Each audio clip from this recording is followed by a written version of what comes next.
সালাম জানানোর সুযোগ পেয়েছিলাম, কিন্তু সৌদি সরকার বড় নিষ্ঠুর, বাংলার হাজীদের নবীর দেশে থাকতে দিল না। মদিনার এয়ারপোর্ট থেকে এরোপ্লেনে করে বাংলার জমিনে পৌঁছে দিয়েছে।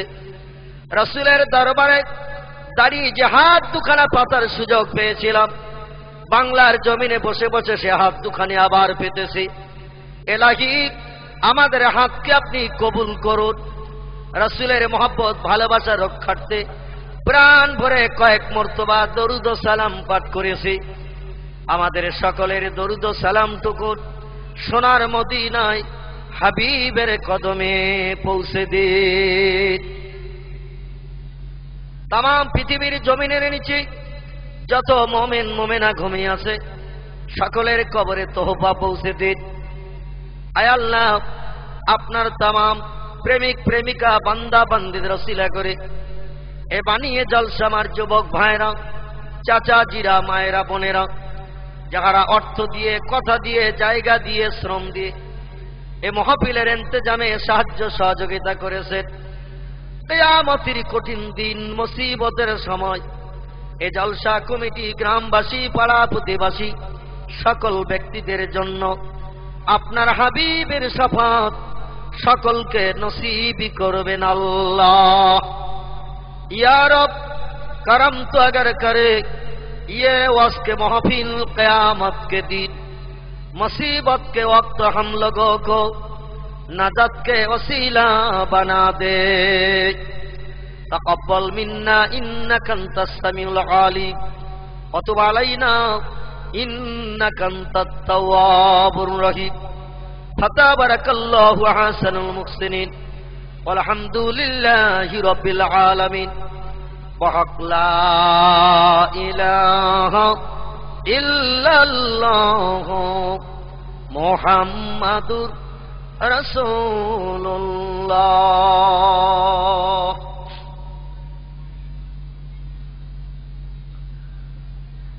रासुल हुफला और मुबल्लिगिन उलमाए किराम, अहुफ़ाज़ किराम, अहुज्जाज किराम, अत्तलबा व सामिईन निज़ाम, या अय्युहल हादिरून रहमकुमुल्लाह।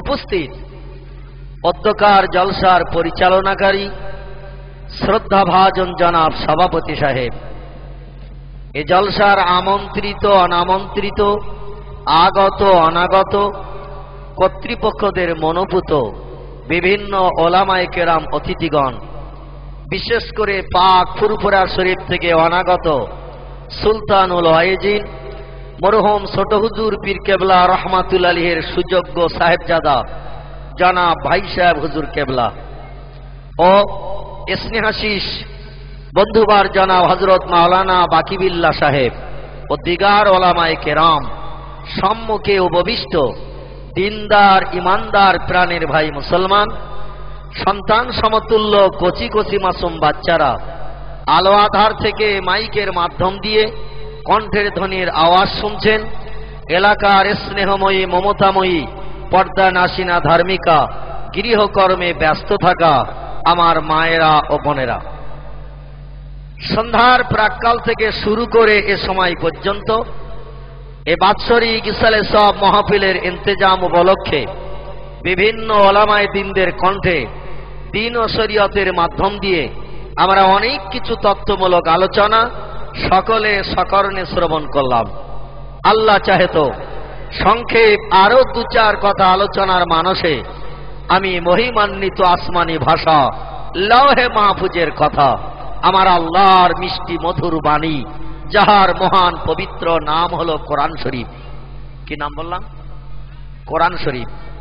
তার আরো একটি নাম হলো কোরআন মজিদ, আরো একটি নাম আল্লাহ দিয়েছেন জিকির, আরো একটি নাম দিয়েছেন দোয়া, আরো একটি নাম দিয়েছেন শেফা, আর একটি নাম দিয়ে আমাদের ঘরে পাঠিয়েছেন ফোরকান করে। জোরে বলুন সুবহানাল্লাহ। কটা নাম হলো? এই ছেলেরা, কটা নাম বলিস? আমি গুনেছিস নাকি শুধু শুনেছিস? কোন একটি নাম হলো কোরআন শরীফ, একটি নাম হলো কোরআন মজিদ, একটি নাম হলো দোয়া, একটি নাম হলো শেফা, একটি নাম হলো জেকের, একটি নাম হলো ফুরকান। কটা হলো? 6টা। পৃথিবীতে যত ধর্মগ্রন্থ আছে অধিকাংশ ধর্মগ্রন্থের একটি করে নামই বিদ্যমান। কটা বললাম? একটা করে নাম আছে। কেবলমাত্র আমাদেরই ধর্মগ্রন্থের আল্লাহ পাক একাধিক নাম দিয়ে পৃথিবীতে পাঠিয়েছেন।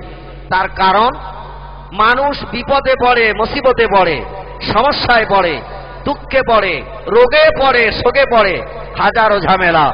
আমি একটু তাকবীর ধ্বনি দেই, জোরে আওয়াজ দেন, নারায়ে তাকবীর। সবাই বলেছিস তো বাচ্চারাই আমার দিকে ফের, এই আমার দিকে ফের, ওদিকে দেখতে হবে না। সবাই আওয়াজ দিবি, কেউ যেন ফাঁকি দিবি না। যে আওয়াজ দিবি কালকের থেকে রাত্রে বলার ঘুম হবে না যদি না দিস। সবাই আওয়াজ দে জোরে, আমার আল্লাহর নামের আওয়াজ, কেউ যেন ফাঁকি দিবি না। সবাই একটু জোরে আওয়াজ তোল, নারায়ে তাকবীর।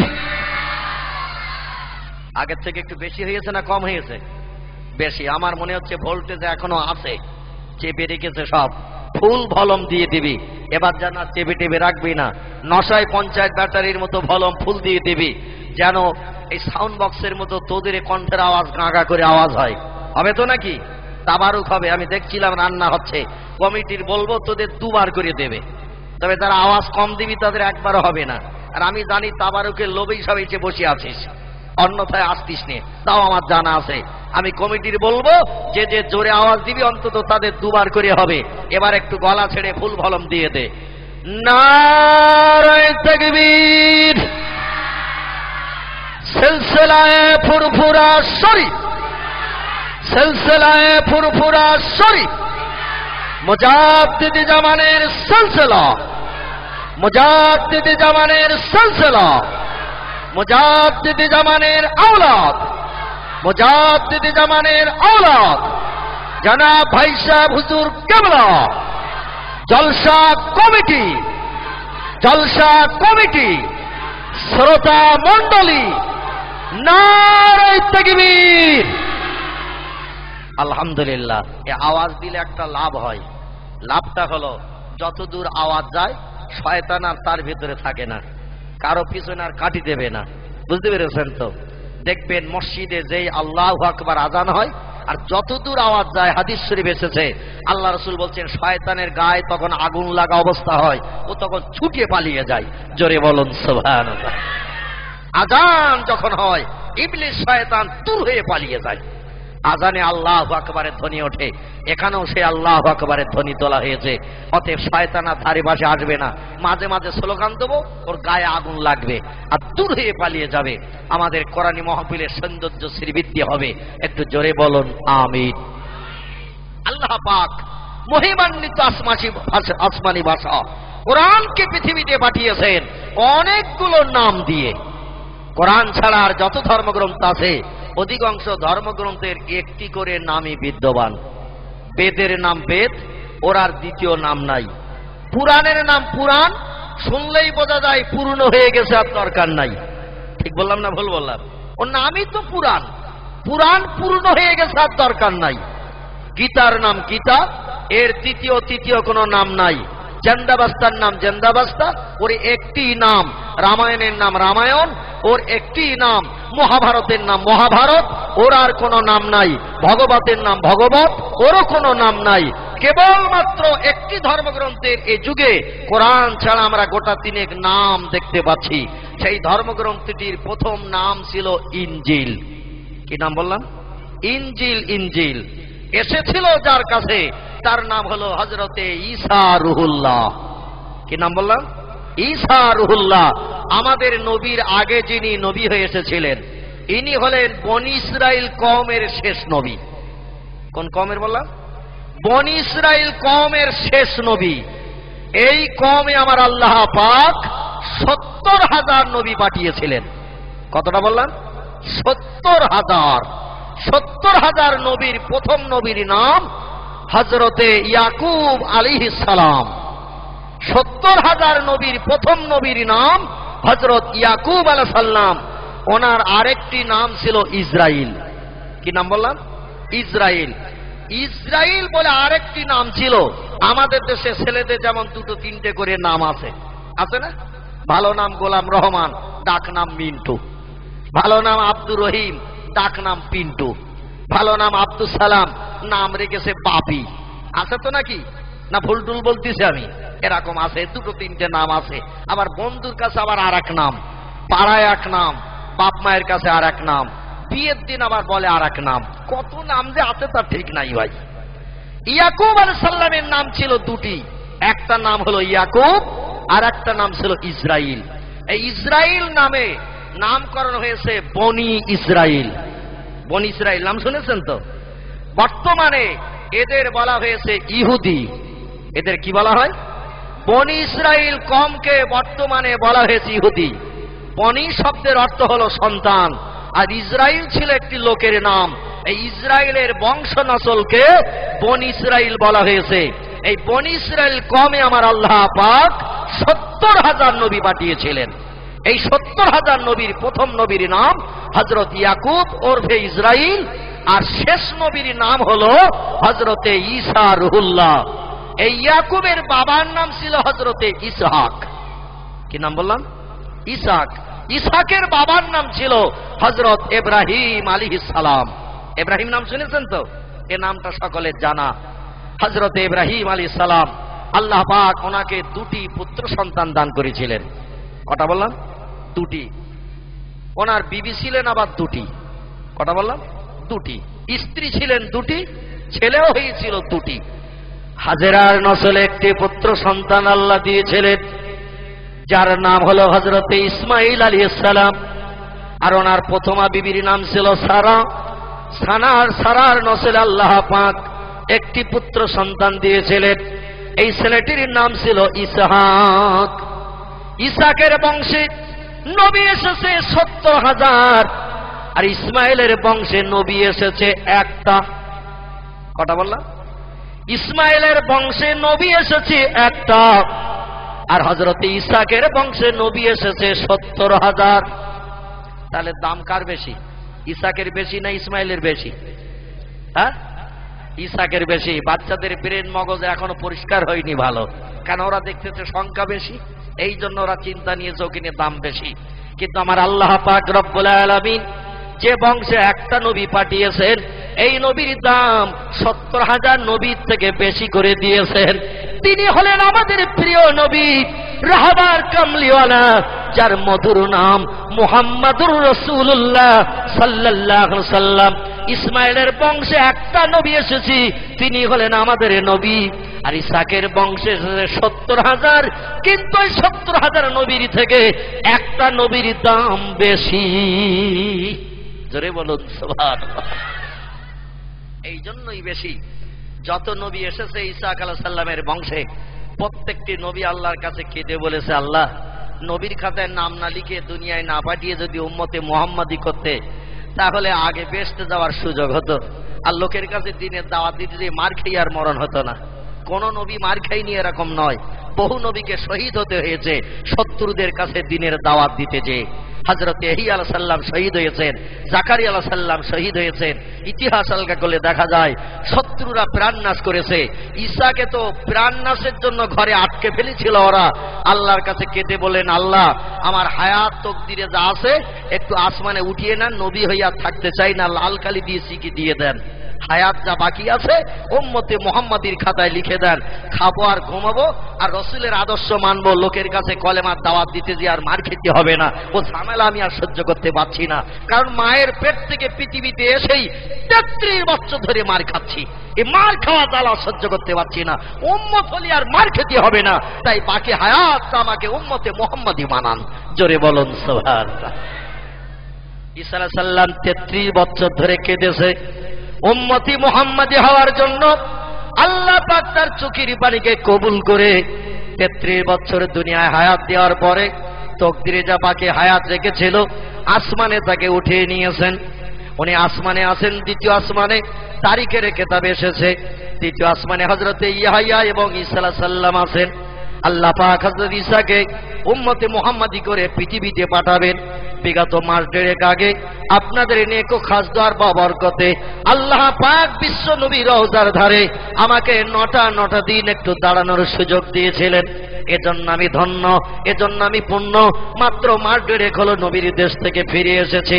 রাসূলের রওজার দিকে তাকিয়ে দেখেছি আল্লাহ নবীর পায়ের কাছে একটা মানুষের কবরের জায়গা এখনো বাকি আছে।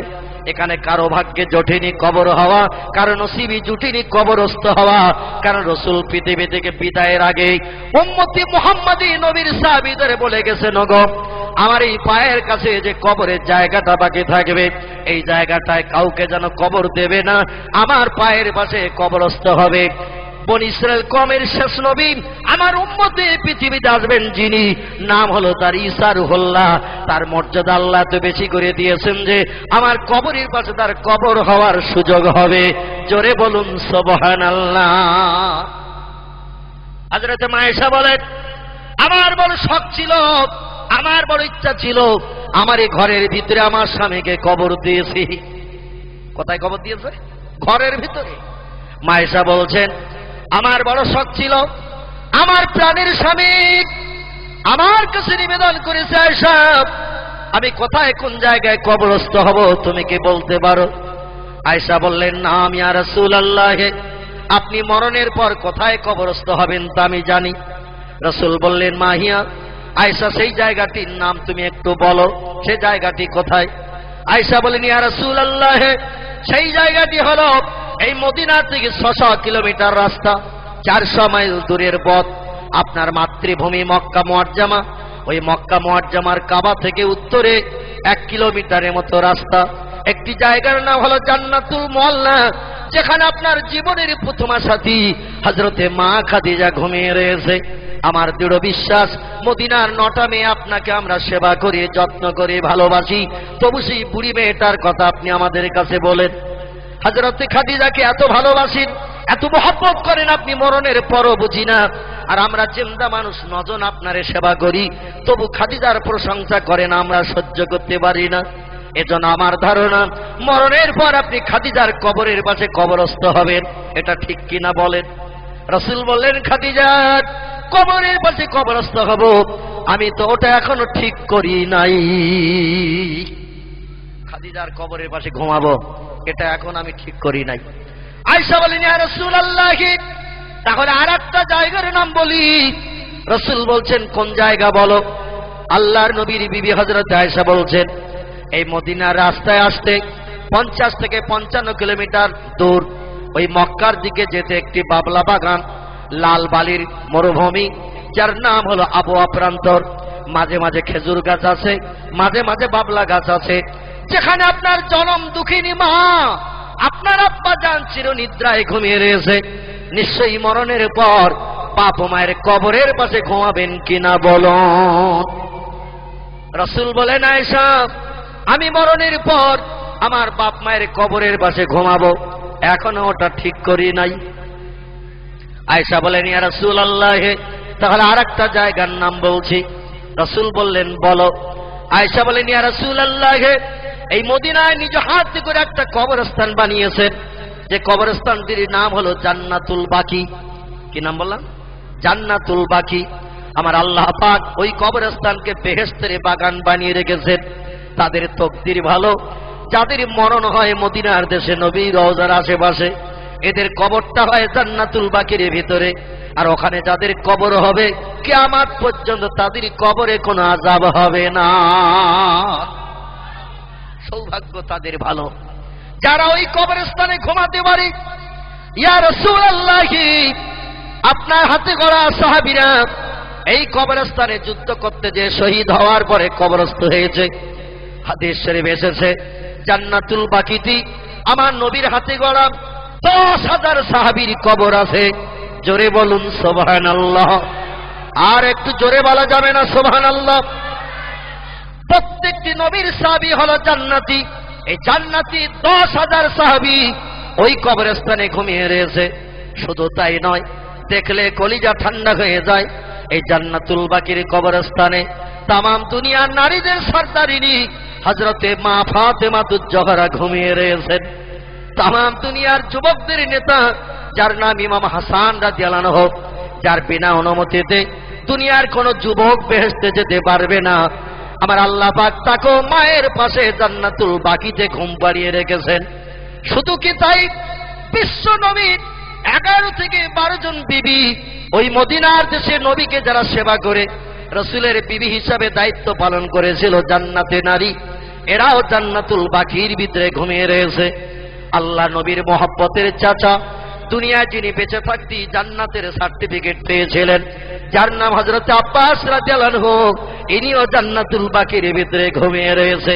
শুধু কি তাই, বিশ্ব নবীর 2 কন্যার স্বামী জিন্নুরাইন, যার নাম হযরত ওসমান গনি রাদিয়াল্লাহু আনহু, দুনিয়ায় বেঁচে থাকতে ইনিও বেহেশতের সুসংবাদ পেয়েছিলেন। 12টি বছর মদিনার দেশে জনগণের রাষ্ট্রনেতা হয়ে রাজত্ব পরিচালনা করে সুনাম অর্জন করেছিলেন। আল্লাহ পাক তাকেও জান্নাতুল বাকিতে ঘুম পাড়িয়ে রেখেছেন। শুধু কি তাই, ওই জান্নাতুল বাকি কত পবিত্র কবরস্থান, এখানে ঘুমিয়ে রয়েছেন আমার রাসূলের মহব্বতের একজন সাহাবী, বিশ্ববিখ্যাত মুহাদ্দিস, যার নাম আবু সাঈদ খুদরি রাদিয়াল্লাহু আনহু। হাজার হাজার হাদিস যিনি বর্ণনা করে বিশ্ব মুসলিমকে মানুষ বানানোর চিন্তা নিয়েছিলেন, এই লোকটিও জান্নাতুল বাকিতে ঘুমিয়ে রয়েছে। শুধু কি তাই, আমার নবীকে বাল্যকালীন 6 বছর কাল তায়েফের দেশে সন্তান মনে করে লালন পালন করে মানুষ করেছিলেন যিনি, আমার আল্লাহ পাক তাকেও ঘুম পাড়িয়ে রেখেছেন ওই জান্নাতুল বাকির কবরস্থানে। তিনি হলেন তায়েফের দেশের অধিবাসিনী হযরতে মা হালিমাতুস সাদিয়া। জান্নাতি মানুষ কি আমার আল্লাহ তায়েফের দেশে ঘুম পাড়িয়ে রেখেছেন। এই হালিমা পরবর্তীতে আমার নবীর কাছ থেকে কলেমা পড়ি মুসলমান হয়ে গিয়েছিলেন। জোরে বলুন সুবহানাল্লাহ। শুধু তাই নয়, এক এক করে নাম বলতে গেলে অনেক লম্বা হবে বক্তৃতা। ওই জান্নাতুল বাকির কবরস্থানে ঘুমিয়ে আছেন তিনি, দুনিয়ায় বেঁচে থাকতে যিনি 100 বার আমার আল্লাহকে তার চামড়ার চোখে দেখেছিলেন। একটু জোরে বলা যাবে কি সুবহানাল্লাহ? আর একটু জোরে বলা যাবে না সুবহানাল্লাহ? কতবার দেখেছিল বললাম? 100 বার। আমরা কে কবার দেখেছি? একটু যদি বলে হাত তুলে দেখান, 5 বার না 10 বার না 2 বার না 1 বার, হাত উঠবে নাকি ভাই? হাত আমাদের সব প্যারালাইজড হবে, যার বাংলা নাম পক্ষঘাত। হাতও হবে না আমাদের কারো, বক্তাও হবে না, শ্রোতাও হবে না। ঠিক বললাম না ভুল বললাম? মাহবুদকে আমরা কেউ চোখে দেখতে পাই নাই, কারণ দেখার মতো কাজ তো আমরা করি নাই। এনার নাম হযরত ইমাম মালিক রাহমাতুল্লাহ আলাইহি, যিনি 22 বছর কাল আমার নবীর রওজার ধারে দাঁড়িয়ে দাঁড়িয়ে কেঁদেছেন। ওনার জীবনে 22 বছরের ভেতরে মক্কা মুআজ্জামার দেশে মদিনার দেশে একদিন জুতা পায়ে দিয়ে হাঁটেনি। একটু জোরে বলুন সুবহান। সূর্যের প্রচন্ড রৌদ্র তেজে পাথর যখন গরম হয়ে যায়, খালি পায়ে কোনো মানুষ হাঁটতে পারে না। ইমাম মালিক বলে ঠসকা পড়ে পড়ুক, খা হয়ে যায় যাক, আমার নবীর দেশে জুতা পায়ে দিয়ে হাঁটবো না। কারণ কোথায় আমার নবী হেঁটে বেরিয়েছে, আর আমার জুতা যদি সেইখানে নবীর পায়ের উপরে পড়ে, কিয়ামতে খোদার কাছে মুখ দেখাতে পারবো না। আমার পায়ে ঠসকা পড়ে যায় যাক, আমি নবীর দেশে জুতা পায়ে দেব না। আর এখন সৌদির দেশে গেলে দেখা যায় কাবার চাতালও মাঝে মাঝে জুতো পায়ে দিয়ে বেড়াচ্ছে হাজিরা। বুঝতে পেরেছেন তো? এখন আর দাম দেয় না, মর্যাদা দেয় না। আমি বাস্তব চোখে দেখেছি বিভিন্ন দেশের হাজিরা জুতো পায়ে দিয়ে নামাজের জায়গায় ওরা অটোমেটিক হেঁটে বেড়াচ্ছে। তবে আমাদের বাংলার মুসলমানেরা ভালো, এদের নামে বদনাম দেব না। এরা একটু শরীয়তের আইন পালন করে চলার চেষ্টা করে, এরা একটু ভয় করে ভাই। কিন্তু অন্য দেশের মানুষ, নাইজেরিয়ান, ইন্দোনেশিয়ান, মালয়েশিয়ান, তুরস্ক, লিবিয়া, এরকম করে বাংলাদেশ, পাকিস্তান বা অন্যান্য দেশের মানুষ, এরা এখন শরীয়তে আইনকে সাধারণ শিথিল করে ফেলেছে, নবী রাজার সম্মান দিতে চায় না। মুসলমান ভাইরা আমার, ইমাম মালিক রাহমাতুল্লাহ আলাইহি, ইনি এনার জীবনে আমার আল্লাহ পাককে হায়াতে বেঁচে থাকতে 100 বার তিনি দর্শন করেছিলেন। সেই লোকটি জান্নাতুল বাকির কবরস্থানে জনম জনম ঘুমিয়ে রয়েছে। আমাদের মুযহাবের ইমাম যিনি, উনি বলছেন পৃথিবীর মানুষেরা কে কতবার তোমরা আল্লাহকে দেখেছো আমি জানি না, তবে আমি ইমাম আবু হানিফা আমার জীবনে আমি 82 বার আমার আল্লাহকে দেখেছি। ইমাম আহমদ বিন হাম্বল বলছেন, যিনি হাম্বলি মুযহাবের প্রতিষ্ঠাতা, ইনি বলছেন, পৃথিবীর মানুষ কে কতবার তোমরা আল্লাহকে দেখেছো জানি না, আমি ইমাম আহমদ বিন হাম্বল আমার জীবনে ৮০ বার আমি আমার আল্লাহকে আমার চামড়ার চোখে দেখেছি। মনসুর হাল্লাজের নাম শুনেছেন, বিশ্ববিখ্যাত খোদা পাগল ছিলেন যিনি, যার নাম হযরতে মনসুর হাল্লাজ রাহমাতুল্লাহ আলাইহি। উনি একবার দেখেই পাগল হয়ে যেয়ে বলতে শুরু করেছিলেন, আনাল হক, আনাল হক, আনাল হক। রাস্তাঘাটে পথে যেখানেই যায় মুখ দিয়ে শুধু আওয়াজ জারি হয়, আনাল হক। বাদশাহ মনসুরের রাজত্ব চলছে তখন। আলেম ওলামারা বলল, বাদশাহ মনসুর লোকটা খোদাত্রয়ী হয়ে গেছে, ফেরাউন নমরুদ কারণ হামানের খালাতো ভাই হয়ে গেছে, এই লোকটাকে একটু বুঝান। ও বলছে আমি খোদা। আনাল হক শব্দের অর্থ হলো আমি স্রষ্টা, আমি সত্য আল্লাহ, অতএব মানুষ তো আল্লাহ হতে পারে না। ওই লোকটি বলছে আমি আল্লাহ। সাধারণ মানুষ বিভ্রান্ত হবে, কোন দিন ওকে আল্লাহ বলে মেনে নেবে, লোকটার ঈমান বরবাদ হবে, পরকালে জাহান্নামী হয়ে যাবে। ওই লোকটির বুঝান রাস্তাঘাটে যেন আমি খোদা না বলে। বাদশাহ মনসুর হাল্লাজ রাহমাতুল্লাহকে ডাক দিলেন, ওগো তুমি ওই কথাটা রাস্তাঘাটে বলতে পারবে না। মনসুর হাল্লাজ বলল, যতদিন বেঁচে থাকবো ওই কথা ছাড়ার অন্য কোনো কথা বলতে পারবো না। বাদশাহ মনসুর ডেকে বলল, আলেমেরা ওরে নিষেধ করলাম শুনলো না, ও বলছে যতদিন বাঁচবো ওই কথাই বলবো।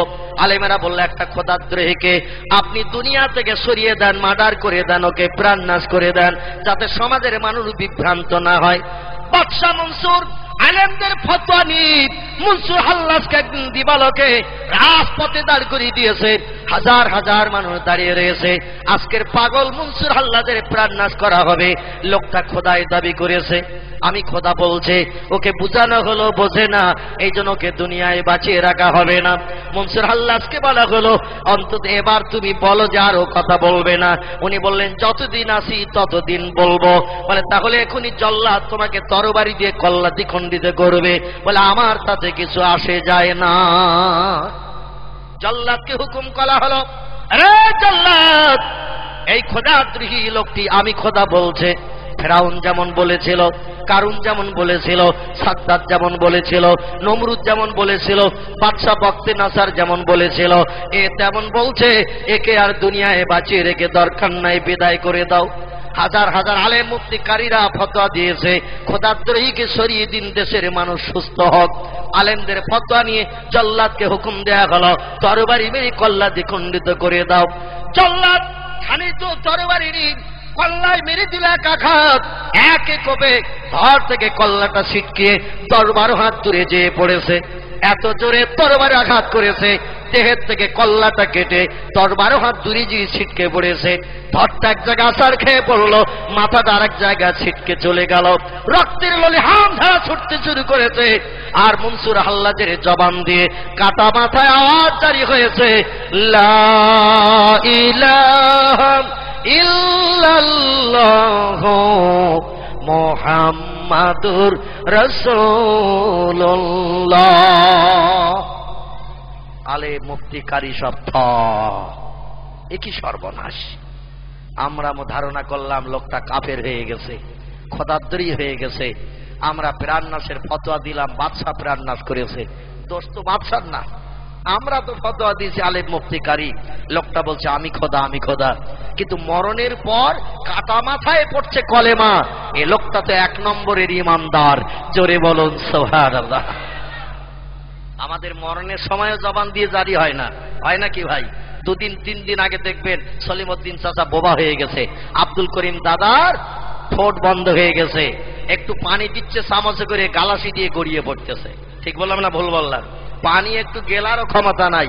2-3 দিন আগে জবান বন্ধ, ভিতরে আর মাল যাচ্ছে না, চাচা কথাও বলতে পারছে না। তার কারণ হলো আল্লাহ বলেন, সারা জীবন মদ খেলি, সুদ খেলি, সিনেমার যাত্রা, রেডিও আর টেলিভিশন, ভিডিও আর ভিসিআর নিয়ে, আর অবৈধ নারীদের নিয়ে গার্ডেনে বাগানে হাওয়া খেয়েছিস, আর মরণের সময় কলেমা পড়ে আমার জান্নাতে যাবি। আমার কলেমা তো সস্তা না। মরণের 1 সপ্তাহ আগে জবান বন্ধ করে দেব, মরণের 3 দিন আগে তোর জবান বন্ধ করে দেব। আমার কলেমা পড়ে জান্নাতের সার্টিফিকেট নিবি, ওটা হবে না। তবে আমার প্রেমিক বান্দা বান্দি যারা হবে তাদের কলেমা মরণের সময় আমি জারি করে দিয়ে দেব। জোরে বলুন সুবহান। লোকটি বিদায় নিল, মারা গেল। কাটা মাথা দিয়ে কলেমা আর জারি হচ্ছে। লা ইলাহা ইল্লাল্লাহ মুহাম্মাদুর রাসূলুল্লাহ। শুধু কি তাই? ঐতিহাসিকের ইতিহাসে লিখেছেন হযরত মনসুর হাল্লাজের জীবন আলগা করে দেখবেন, কাটা মাথা থেকে রক্ত ফোঁটা বার হচ্ছে, গলা থেকে রক্ত বেরিয়ে যাচ্ছে, ধরের গলা থেকে রক্ত বেরিয়ে যাচ্ছে, আর প্রতিটি রক্ত ফোঁটার ভিতর থেকেও কলেমার আওয়াজ জারি হচ্ছে। জোরে বলুন সুবহানাল্লাহ। রক্ত ফোঁটা বেরিয়ে যায়, রক্ত ফোঁটা থেকে কলেমার আওয়াজ জারি হয়। বাদশাহ মনসুর আলেম ওলামাদের দিকে তাকায়, আলেম ওলামারা বাদশার দিকে তাকায়, কি একটা অঘটন ঘটে গেল। যাই হোক, মারা গেছেন তো তিনি, পৃথিবী থেকে বিদায় করা হয়েছে, রক্তে ললিহান ধারা শেষ হয়ে গেল। আস্তে আস্তে মাথা এবং ধরটাকে নিয়ে গোসল করিয়ে কাফন পরিয়ে কবরে দাফন করা হলো। কবর দেওয়া হয়েছে লোকটিকে। রাতের অন্ধকারে স্বপ্ন যোগে আলেম ওলামা মুফতিরা সারা রাত আর ঘুমায় না, চিন্তা করছেন, হায় রে কিয়ামতে খোদার কাছে কেমন করে কৈফিয়ত দেব। একজন ইমানদার মুমিনকে কাফের বলে মার্ডার করেছে, আর মার্ডারকারীদের শাস্তি হলো জাহান্নাম। আমরা তো সব জাহান্নামী হয়ে যাব, এখন উপায় কি?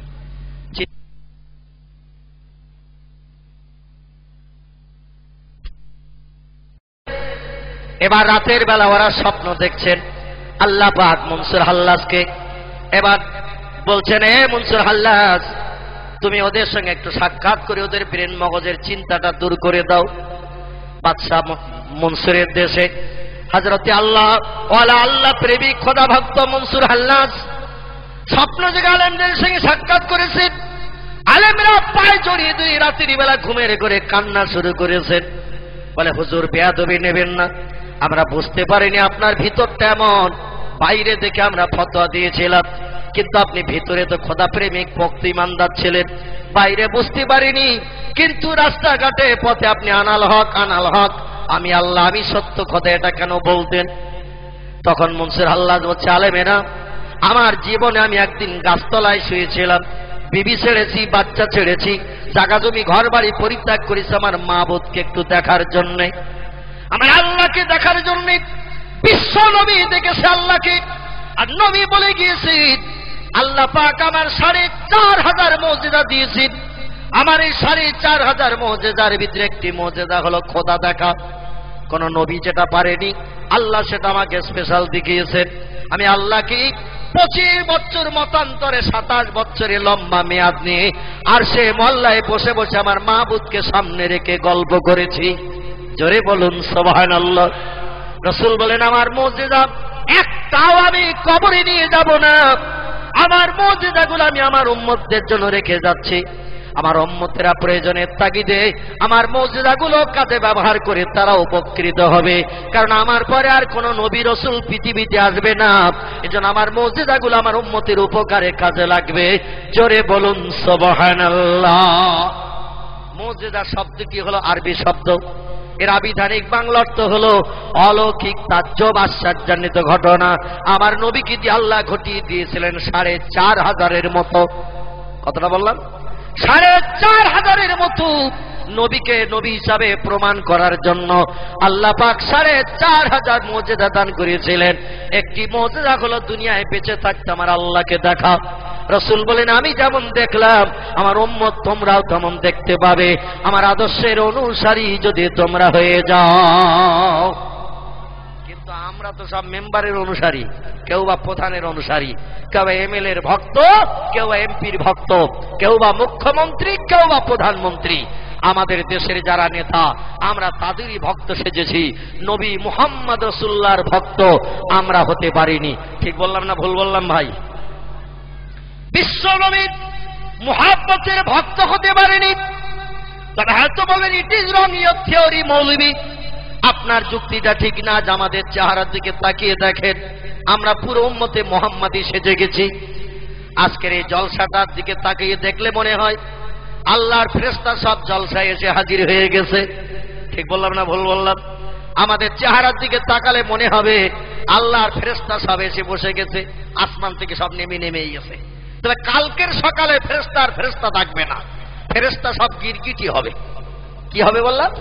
গিরগিটি।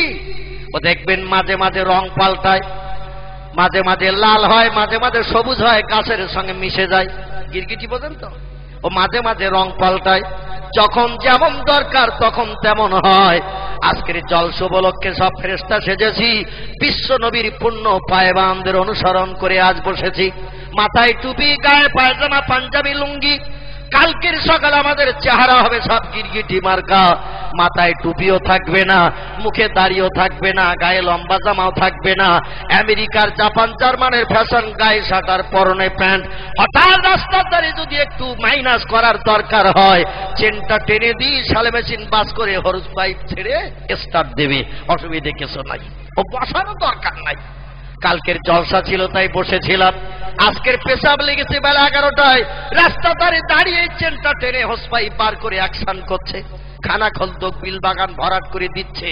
রাসূল বললেন, পেশাব যখন লাগবে বসবে, তোমরা বসে বসে পেশাব করবে, কারণ তোমার দেহের সব থেকে দামি জিনিস যেটি নাম হলো তার গুপ্তাঙ্গ লজ্জা শরম। তুমি লজ্জা শরম আবরণ করবে, ঢেকে বসবে, পেশাব করবে।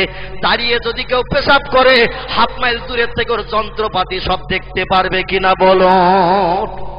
যন্ত্রটা কেমন, লম্বা না বেটে, সরু না মোটা, হাফ মাইল দূরের থেকে যদি কেউ নজর করে হোসপাইপ দেখতে কোনো অসুবিধা হবে না। কিন্তু বসে যদি একবার পেশাব করে, তাও রাসূল বলেছেন গাছের আড়ালে, পাহাড়ের আড়ালে, ঝোপঝাড় জঙ্গলের পাশে আড়ালে পড়বে, তোমার সামনের দিক থেকে কেউ যেন তোমার লজ্জাস্থানের দিকে তাকাতে না পারে। কুকুর আর মানুষ এখন হয়েছে সমান। কুকুর আর মানুষ এখন এরা হয়েছে সমান। যদি বলেন হোয়াট ইজ দ্য ডকুমেন্ট, দেখবেন আল্লাহ কুকুরের লেজ দিয়েছে 1 থেকে 1.5 হাতের মতো লেজ দিয়েছে না? লেজটা এই জন্যই দিয়েছে, তোর গুপ্তাঙ্গ সরমগা দিয়েছে, ওটা ঢেকে রাখবি, কাউকে দেখাবি না, কারণ ওটা দামি জিনিস, ওটা দামি যন্ত্র, ওটা কাউকে দেখাবি না। ওর 1 হাত থেকে 1.5 হাত লম্বা লেজ দিয়েছে আল্লাহ। ও 1.5 হাতের জায়গায় যদি 2 হাতও দিত, 1 পেসের জায়গায় 2 পেস দিয়ে দিত পিঠের উপরে। ঠিক বললাম না ভুল বললাম? ওই 1 হাত লেজ দিল পিঠের উপরে গটিয়ে রাখে, 1.5 হাত দিল 2 পেস দেবে, 2 হাতও যদি দেয় 3 পেস দিয়ে গটিয়ে রাখবে। আর রাস্তাঘাটে পথে যখন যায়, যত জীবজন্তু সৃষ্টি আছে সব ডেকে ডেকে বলে, একটু দেখে নে আমার যন্ত্রপাতি কেমন আছে, দেখ ভাই, মেশিনাদি যন্ত্রপাতি কেমন আছে সব দেখ। আমি লেজার নিচে করে রাখিনি, উঁচু করে রেখেছি যন্ত্রপাতি তোদের দেখানোর জন্য। কুকুর যেমন সব সময় আলগা করে রাখে, সৃষ্টির শ্রেষ্ঠ মানুষ এরা আজ আলগা করতে শুরু করেছি। আল্লাহ বললেন, তোমরা সমস্ত সৃষ্টির ভিতরে শ্রেষ্ঠ। আল হায়াউ শুবাতু মিনাল ঈমান, লজ্জা শরম গুপ্তাঙ্গ আবরণ করা হলো ঈমানের অর্ধেক অংশ। যারা ইজ্জত শরম, লজ্জা শরম আবরণ করে না, গুপ্তাঙ্গকে যারা ঢাকে না, এদের ঈমানের অর্ধেক অংশ নষ্ট হয়। আর যারা ঈমানের অর্ধেক অংশ নষ্ট করে, এদের নামাজ, কালাম, কোরআন তিলাওয়াত, জিকির, আজকার, তাসবিহ, তাহলিল খোদার দরবারে কিছুই কবুল হবে না। আপনাদের পীরহাটির লোকেরা জীবনে আলগা টালগা করে না, সব ঢেকেই রেখে দেয়। যদি দরকার হয় তো ঝোপঝাড় খুঁজিয়ে বসে, অন্তত কেউ যেন দেখতে না পায়। তবে আমাদের 24 পরগনা এলাকার কথা বলছি, লোকজন না দেখলে ওরা চেন টানে না, একটু দেখে যা যন্ত্রপাতি মেশিনটা কেনা। বুঝতে পেরেছেন মুসলমান ভাইরা আমার? হযরতে মুনসুর হাল্লাজ রাহমাতুল্লাহ আলাইহি আলেম ওলামাদের ডেকে বলছে, গো নবীর আদর্শ বাস্তবে রূপায়ণ করতে জি বিবি ছেড়েছি, বাচ্চা ছেড়েছি, ঘর বাড়ি জায়গা জমি সব পরিত্যাগ করে পাগল হয়ে রাস্তায় বেরিয়েছি। আল্লাহর নবী আল্লাহকে দেখেছে, আর নবী বলেছে আমার উম্মতেরাও দেখতে পাবে। এই জন্য খোদাকে আপন বানানোর জন্য সচেষ্ট হয়েছে। চলতে চলতে চলতে চলতে একদিন রাস্তার ধারে গাছতলায় ঘুমিয়ে পড়েছে। আমার আল্লাহ পাক আমার সামনে এসে দাঁড়িয়ে গেলেন। জোরে বলুন সুবহানাল্লাহ। ডেকে বলে, মনসুর হাল্লাজ রে, আরে মনসুর হাল্লাজ, আমাকে দেখার জন্য বিবি ছাড়লি, বাচ্চা ছাড়লি, ঘর বাড়ি ছাড়লি, জায়গা জমি ছেড়ে দিয়ে দিলে, দুনিয়ার সুখ স্বাচ্ছন্দ্য পরিত্যাগ করে দিয়ে পাগল হয়ে ঘুরে বেড়াতে শুরু করে দিলি। আর আমি আল্লাহ আমার চেহারা তোকে দেখাবো না, তাহলে আমার নবীর কাছে ওয়াদা ভঙ্গ হয়ে যাবে।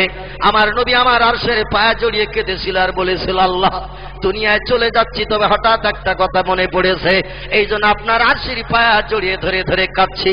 আমার আল্লাহ বলেন, মাফকুকা ইয়া আইয়ুহান নবী, ও আমার হাবিব রে, 27 বছরের লম্বা মেয়াদ নিয়ে তোমার সঙ্গে গল্প করলাম, সামনাসামনি বসে বসে জান্নাতি মধু দিলাম, জান্নাতি দুধ দিলাম, জান্নাতি মদ তোমাকে খাওয়ানোর জন্য পরিবেশন করলাম, আর আমার নূরে তাজুলের চেহারা 27 বছরের লম্বা মেয়াদ ধরে তোমারে দেখিয়ে কলিজা ঠান্ডা করলাম।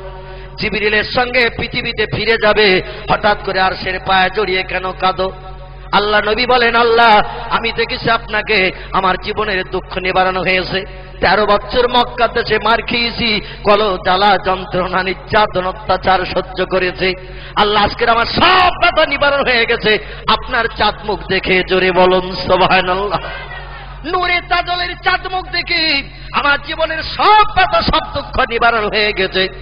কিন্তু পৃথিবীতে ফিরে যেতে যে হঠাৎ আমার স্মরণে পড়ে গেল, পৃথিবীতে আমার গুনাহগার উম্মত মণ্ডলীরা আছে, তারা তো আপনাকে কোনোদিন দেখতে পাইনি, আমি দেখবো আপনাকে, আমার উম্মত আপনাকে দেখতে পাবে না, আমি সে নবী নই। জোরে বলুন সুবহানাল্লাহ। আল্লাহ আপনার আরশের পায়ে জড়িয়ে তাই কাঁদছি, আমার উম্মতের সঙ্গে কিভাবে দেখা দেবেন, আজকের একটু বলে না দিলে আরশের পায়া ছাড়বো না। একটু জোরে বলা যাবে না সুবহানাল্লাহ? নারে তাকবীর। আমার আল্লাহ ডেকে বললেন, হাবিব রে, আমার হাবিব, আমি সমস্ত নবীর থেকে তোমাকে ভালোবাসি, সমস্ত নবীর থেকে তোমাকে পছন্দ করে থাকি।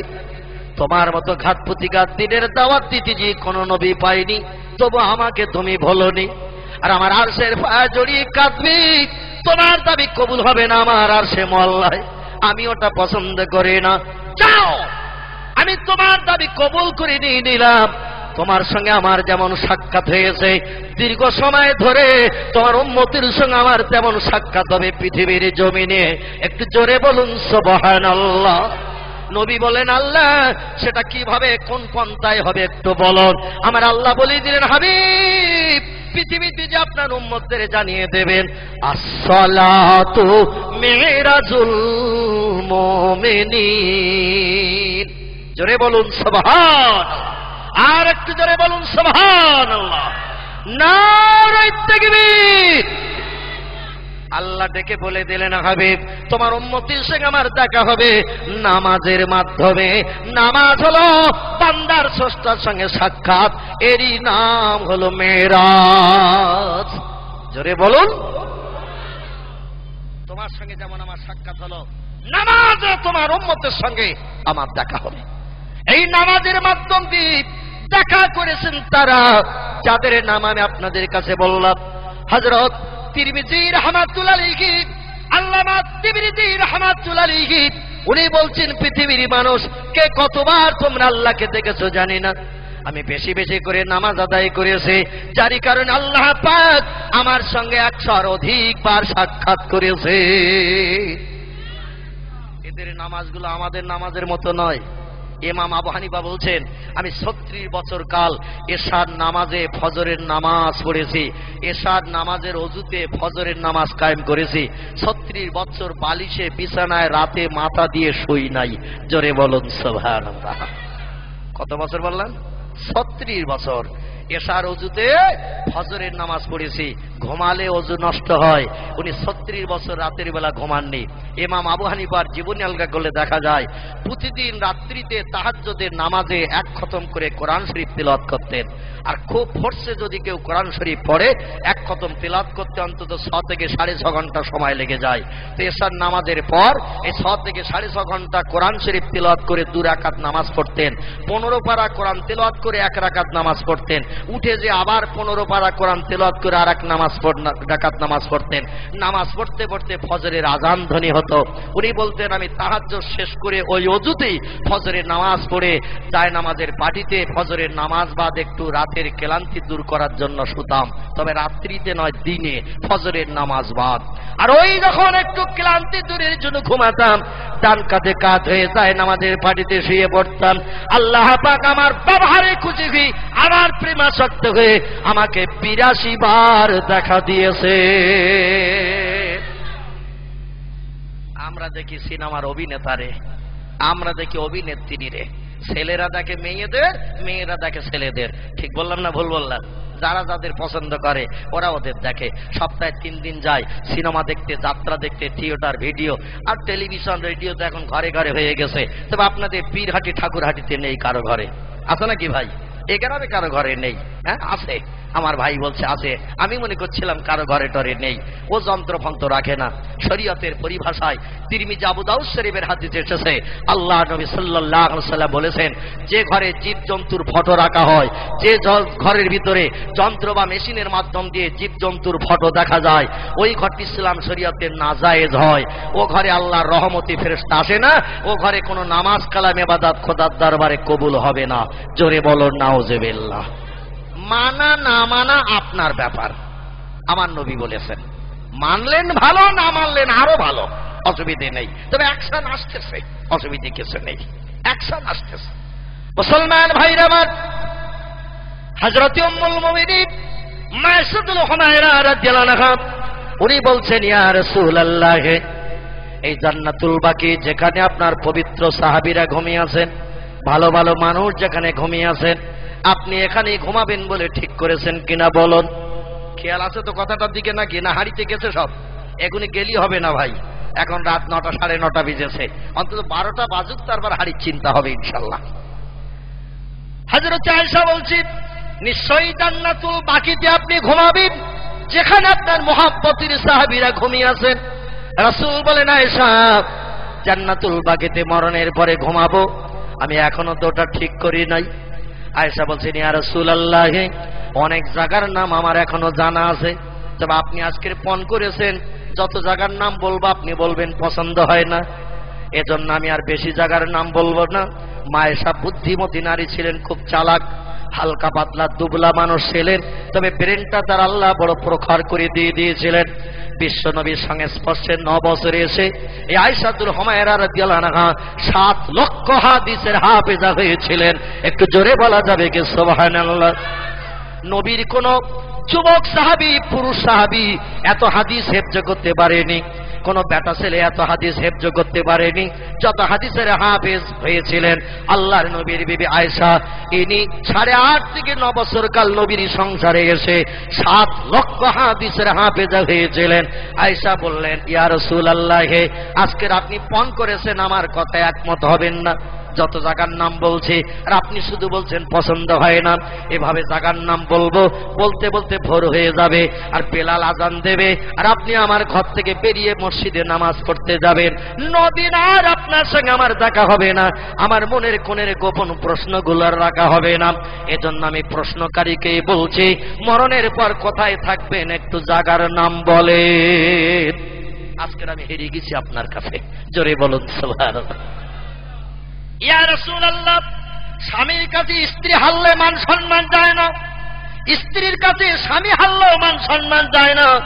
কারণ আল্লাহ কোরআনে জানিয়ে দিয়েছেন, হুন্না লিবাসুল লাকুম ওয়া আনতুম লিবাসুল লাহুন্না।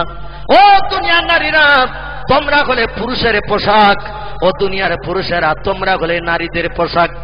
আল্লাহ দুইজনকে সমান সমান 50-50 মর্যাদা দিয়েছে। এজন্য আপনি আমার স্বামী, আমি আপনার বিবি, আমি আপনার গায়ের পোশাক, আপনি আমার গায়ের পোশাক। ঘরের ভিতরে আমাদের স্বামী স্ত্রী প্রশ্ন উত্তর হচ্ছে, বাইরের তো কেউ জানে না, খবর রাখে না। এখানে স্ত্রী স্বামীর কাছে হারলে কিছু যাবে না, জোরে বলুন সুবহানাল্লাহ।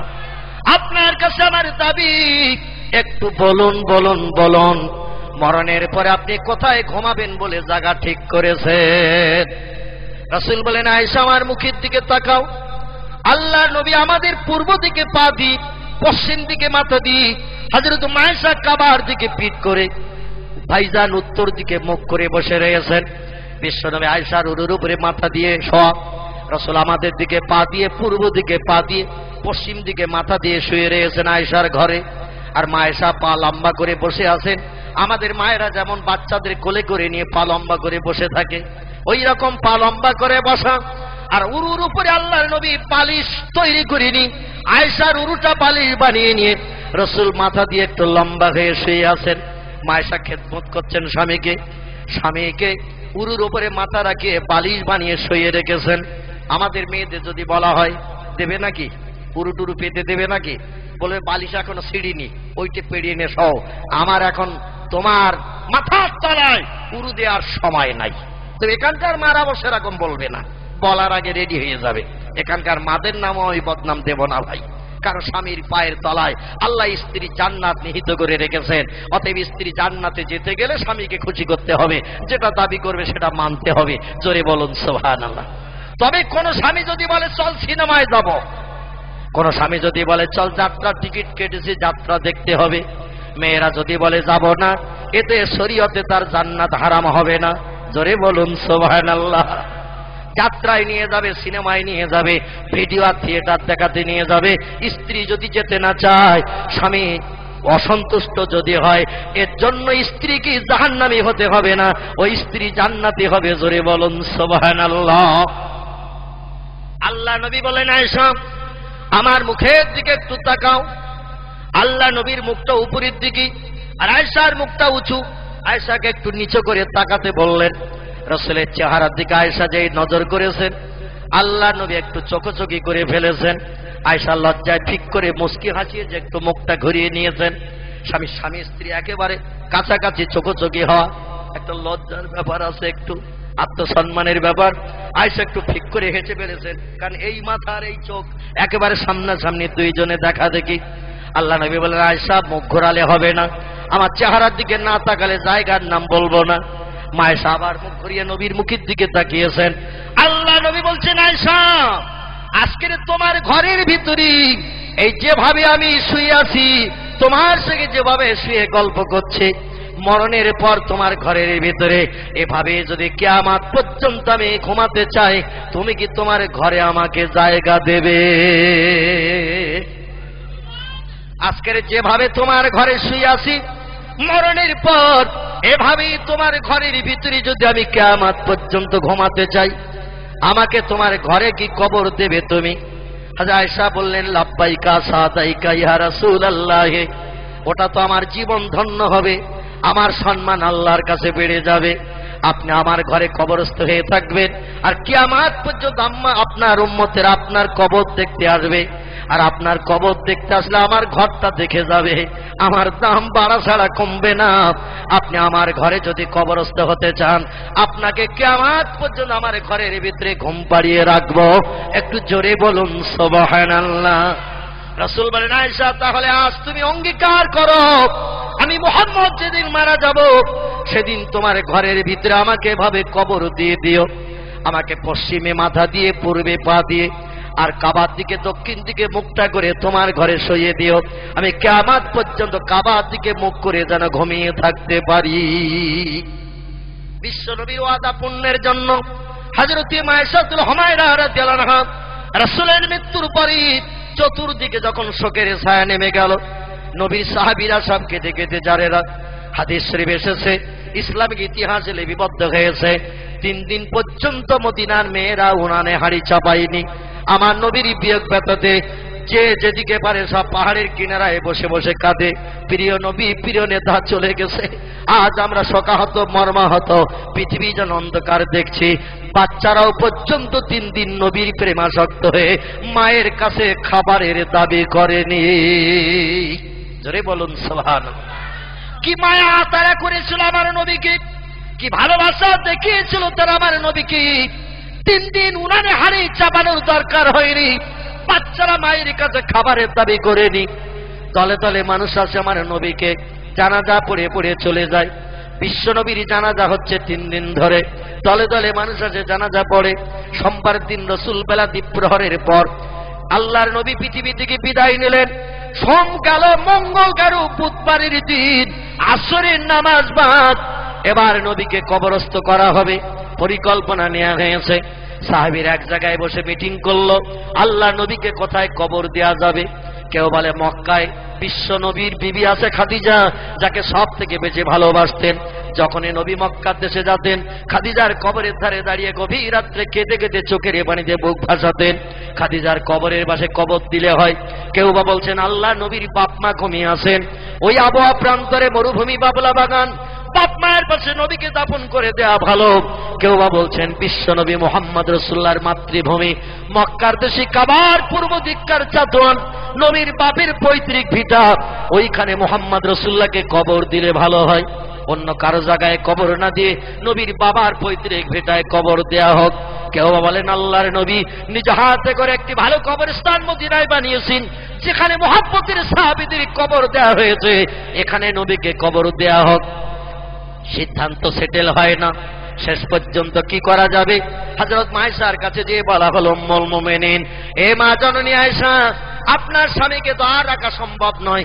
মদিনায় শোকের ছায়া বয়ে চলেছে, 3 দিন মসজিদে আজান হয় না, নবীর বিয়োগ ব্যথায় নামাজের কথা কারো মনে নাই। 3 দিন আজান হয় না। বেলাল তো কেঁদে কেঁদে সারেদার হয়ে পাগল বনে রয়েছে।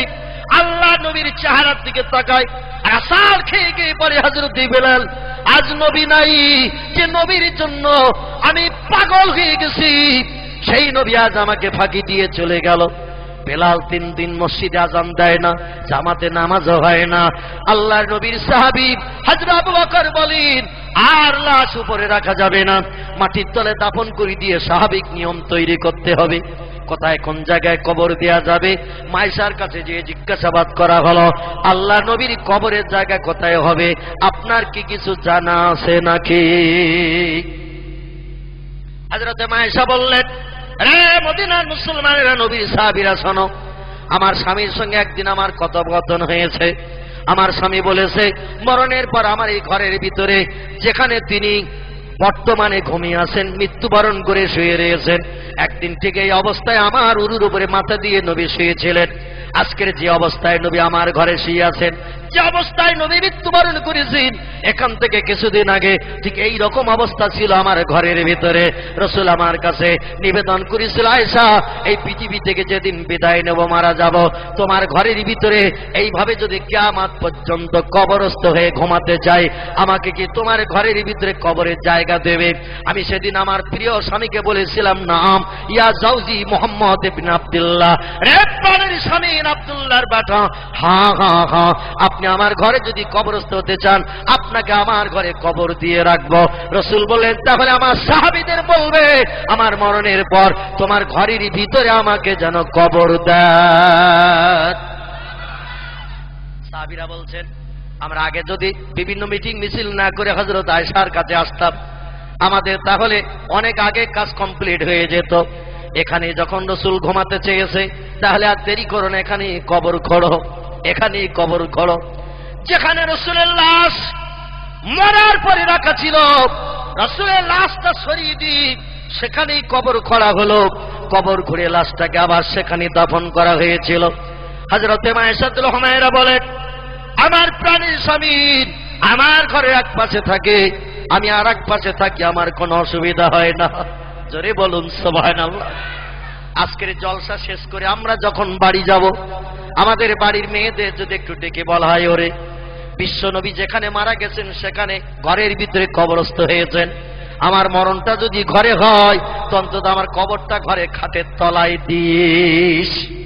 মরণের পর অন্তত একটা সুন্নত আদায় করা যাতে হয়। নবী মারা গেছেন যে ঘরে, কবরস্থ হয়েছেন সেই ঘরে বিশ্ব নবীর সুন্নত একটা আদায় করব। যে ঘরে আমরা স্বামী স্ত্রী বিবি বাচ্চা থাকি, মরণের পরে ঘরের ভিতরে আমাকে কবর দিস। স্ত্রী বলবে, তোমাকে ঘরে কবর দিয়ে থাকবো কোথায়? স্বামী বলছে, আমি খাটের তলায় থাকবো মাটিতে, আর তুই থাকবি খাটের উপরে। স্ত্রী বলছে, 11 গ্লাসের কম খাওনি, মাথা গরম করো না, তুমি যদি খাটের তলায় থাকো আর আমি উপরে থাকবো, আর হঠাৎ রাত 1:30টায় যদি বেরিয়ে এসে একবার পাজা করে জড়িয়ে ধরো, জীবনে ওকে নিয়ে তো আমি বেহুশ হয়ে মরে যাব।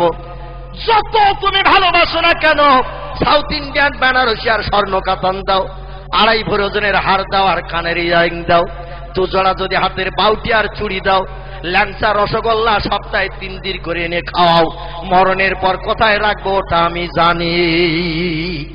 যতদিন বেশি আছো ততদিন ভালোবাসা, এক ঘরে থাকা হবে, কিন্তু মরে যাবে তোমার জায়গা হবে বাঁশতলার পুকুর পাড়।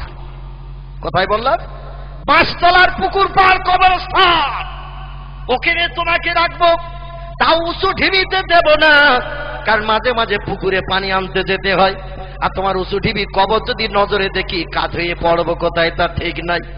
বরং পুকুর পাড়ের নিচের দিকে দেব, উকি মারলেও যেন কবর নজরে দেখা না যায়, কারণ মরিয়ে গেছে, কাজ কমপ্লিট হয়ে গেছে। আর কোনো মহব্বত নাই। আমাদের মেয়েদের যত ভালোবাসা দেন, যত গহনার যৌতুক দেন, এদের কাছে দাবি করবেন মরণের পর অন্তত ঘরের ভিতরে একটু কবর দেওয়ার কথা। মেয়েরা বলবেন পাগলামি করো না, ও কথা বাদ দাও, অন্য কথা বলো। কারণ মরণের পর কোথায় কবর দেওয়া হবে সে আমরা ঠিক করে রেখেছি। তোমারে ঘরে কবর দিয়ে জীবনে ঘরে থাকা যাবে না। মায়েশা বললেন আমার কোনো অসুবিধা হতো না, আমার প্রাণের স্বামীর বিদায় নিয়েছি, স্বামী থাকবে এক পাশে, আমিও থাকবো এক পাশে। এমনকি গভীর রাত্রি দিন হযরতে মায়েশাতুল হুমায়রা আমার নবীর কবর একা একা জিয়ারত করতেন দাঁড়িয়ে দাঁড়িয়ে। জোরে বলুন সুবহানাল্লাহ। আমাদের দেশের প্রেমিকা বিবি যারা স্বামীকে বিরাট ভালোবাসে, মহব্বত করে, এদের একটু ডেকে বলবেন রাত 1টার দিকে তোমার স্বামীর কবরটা একটু জিয়ারত করে এসো। বলবে তুমি যাও, 10-20 দিতে হয় দেব, আমি যাব না 5 তলায়। কারণ ওখানে গেলে যে কি ঝামেলা হবে তা আমি জানি। একবার যদি খস করে তো কোন দিক থেকে আমার ধরবে তার ঠিক ঠিকানা নাই। জীবনে একদিনও যাবে না। মায়েশা যতদিন হায়াতে বেঁচে ছিলেন আমার প্রিয় নবীর কবরের ধারে গভীর রাত্রিতে এসে স্বামীর কবর জিয়ারত করতেন। হযরত আবু বকর সিদ্দিক রাদিয়াল্লাহু বিদায় নিলেন। আল্লাহ নবীর কবরের পাশে মেয়ের কাছে একটু ঘুমানোর জায়গা চাইলেন। ও মেয়ে আয়েশা, নবীর সঙ্গে তোমার বিয়ে দিয়েছি, নবীর বিবি হয়ে গেছো তুমি, কিয়ামতে খোদার কাছে তোমার কত দাম বাড়বে। আমি তোমার বাবা আবু বকর কোনোদিন কিছু চাইনি, তোমার কাছে আমার একটি দাবি, আমার দাবিটাকে একটু পূর্ণ করবে। আয়েশা বলে মা সালাকা ইয়া আবি, আবু বকর ইবনে আবি কুহাফা, আবু কুহাফার বেটা আবু বকর, বলুন না কি দাবি? বলে আমার মরণের পর তোমারই ঘরের ভিতরে তোমার স্বামীর পাশে আমাকে যদি একটু ঘুমানোর জায়গা দাও, আমি আবু বকর বড় খুশি হয়ে যাই। মায়েশা বললেন আব্বাজান, কত উপকার আপনি আমাকে করেছেন, বিশ্ব নবীর সঙ্গে বিয়ে দিয়ে নবীর বিবি বানিয়েছেন, আল্লাহর জান্নাতে যাওয়ার রাস্তা খুঁজে পেয়েছি, কিয়ামতে খোদার কাছে সম্মান পাবো। আর আপনি আমার কাছে দাবি করেছেন আমার স্বামীর পাশে কবরস্থানে থাকবেন, ঘরে যখন জায়গা আছে আপনাকে বঞ্চিত করব না, আমার স্বামীর পাশে মরণের পর আপনাকেও কবর দেব। জোরে বলুন সুবহানাল্লাহ। কারণ ঘরটি হলো আমার ঘর, অতএব আমি যেটা করব সেটা হবে, আমার ঘরে আপনাকে জায়গা দেব। আল্লাহ নবীর পাশে আবু বকরকে ঘুম পাড়ানো হলো। বিশ্ব নবীর মৃত্যুর 2 বছর পর হযরত আবু বকর রাদিয়াল্লাহু বিদায় নিলেন, ওনাকে ঘুম পাড়িয়ে দেয়া হলো। পাশে আরেকটা মানুষের কবরের জায়গা, হযরতে মা ফাতেমার ঘরের ভিতরে 3টা মানুষ পাশাপাশি শুলে 2 ধারের খেজুরের বাড়া গায়ে লেগে যেত।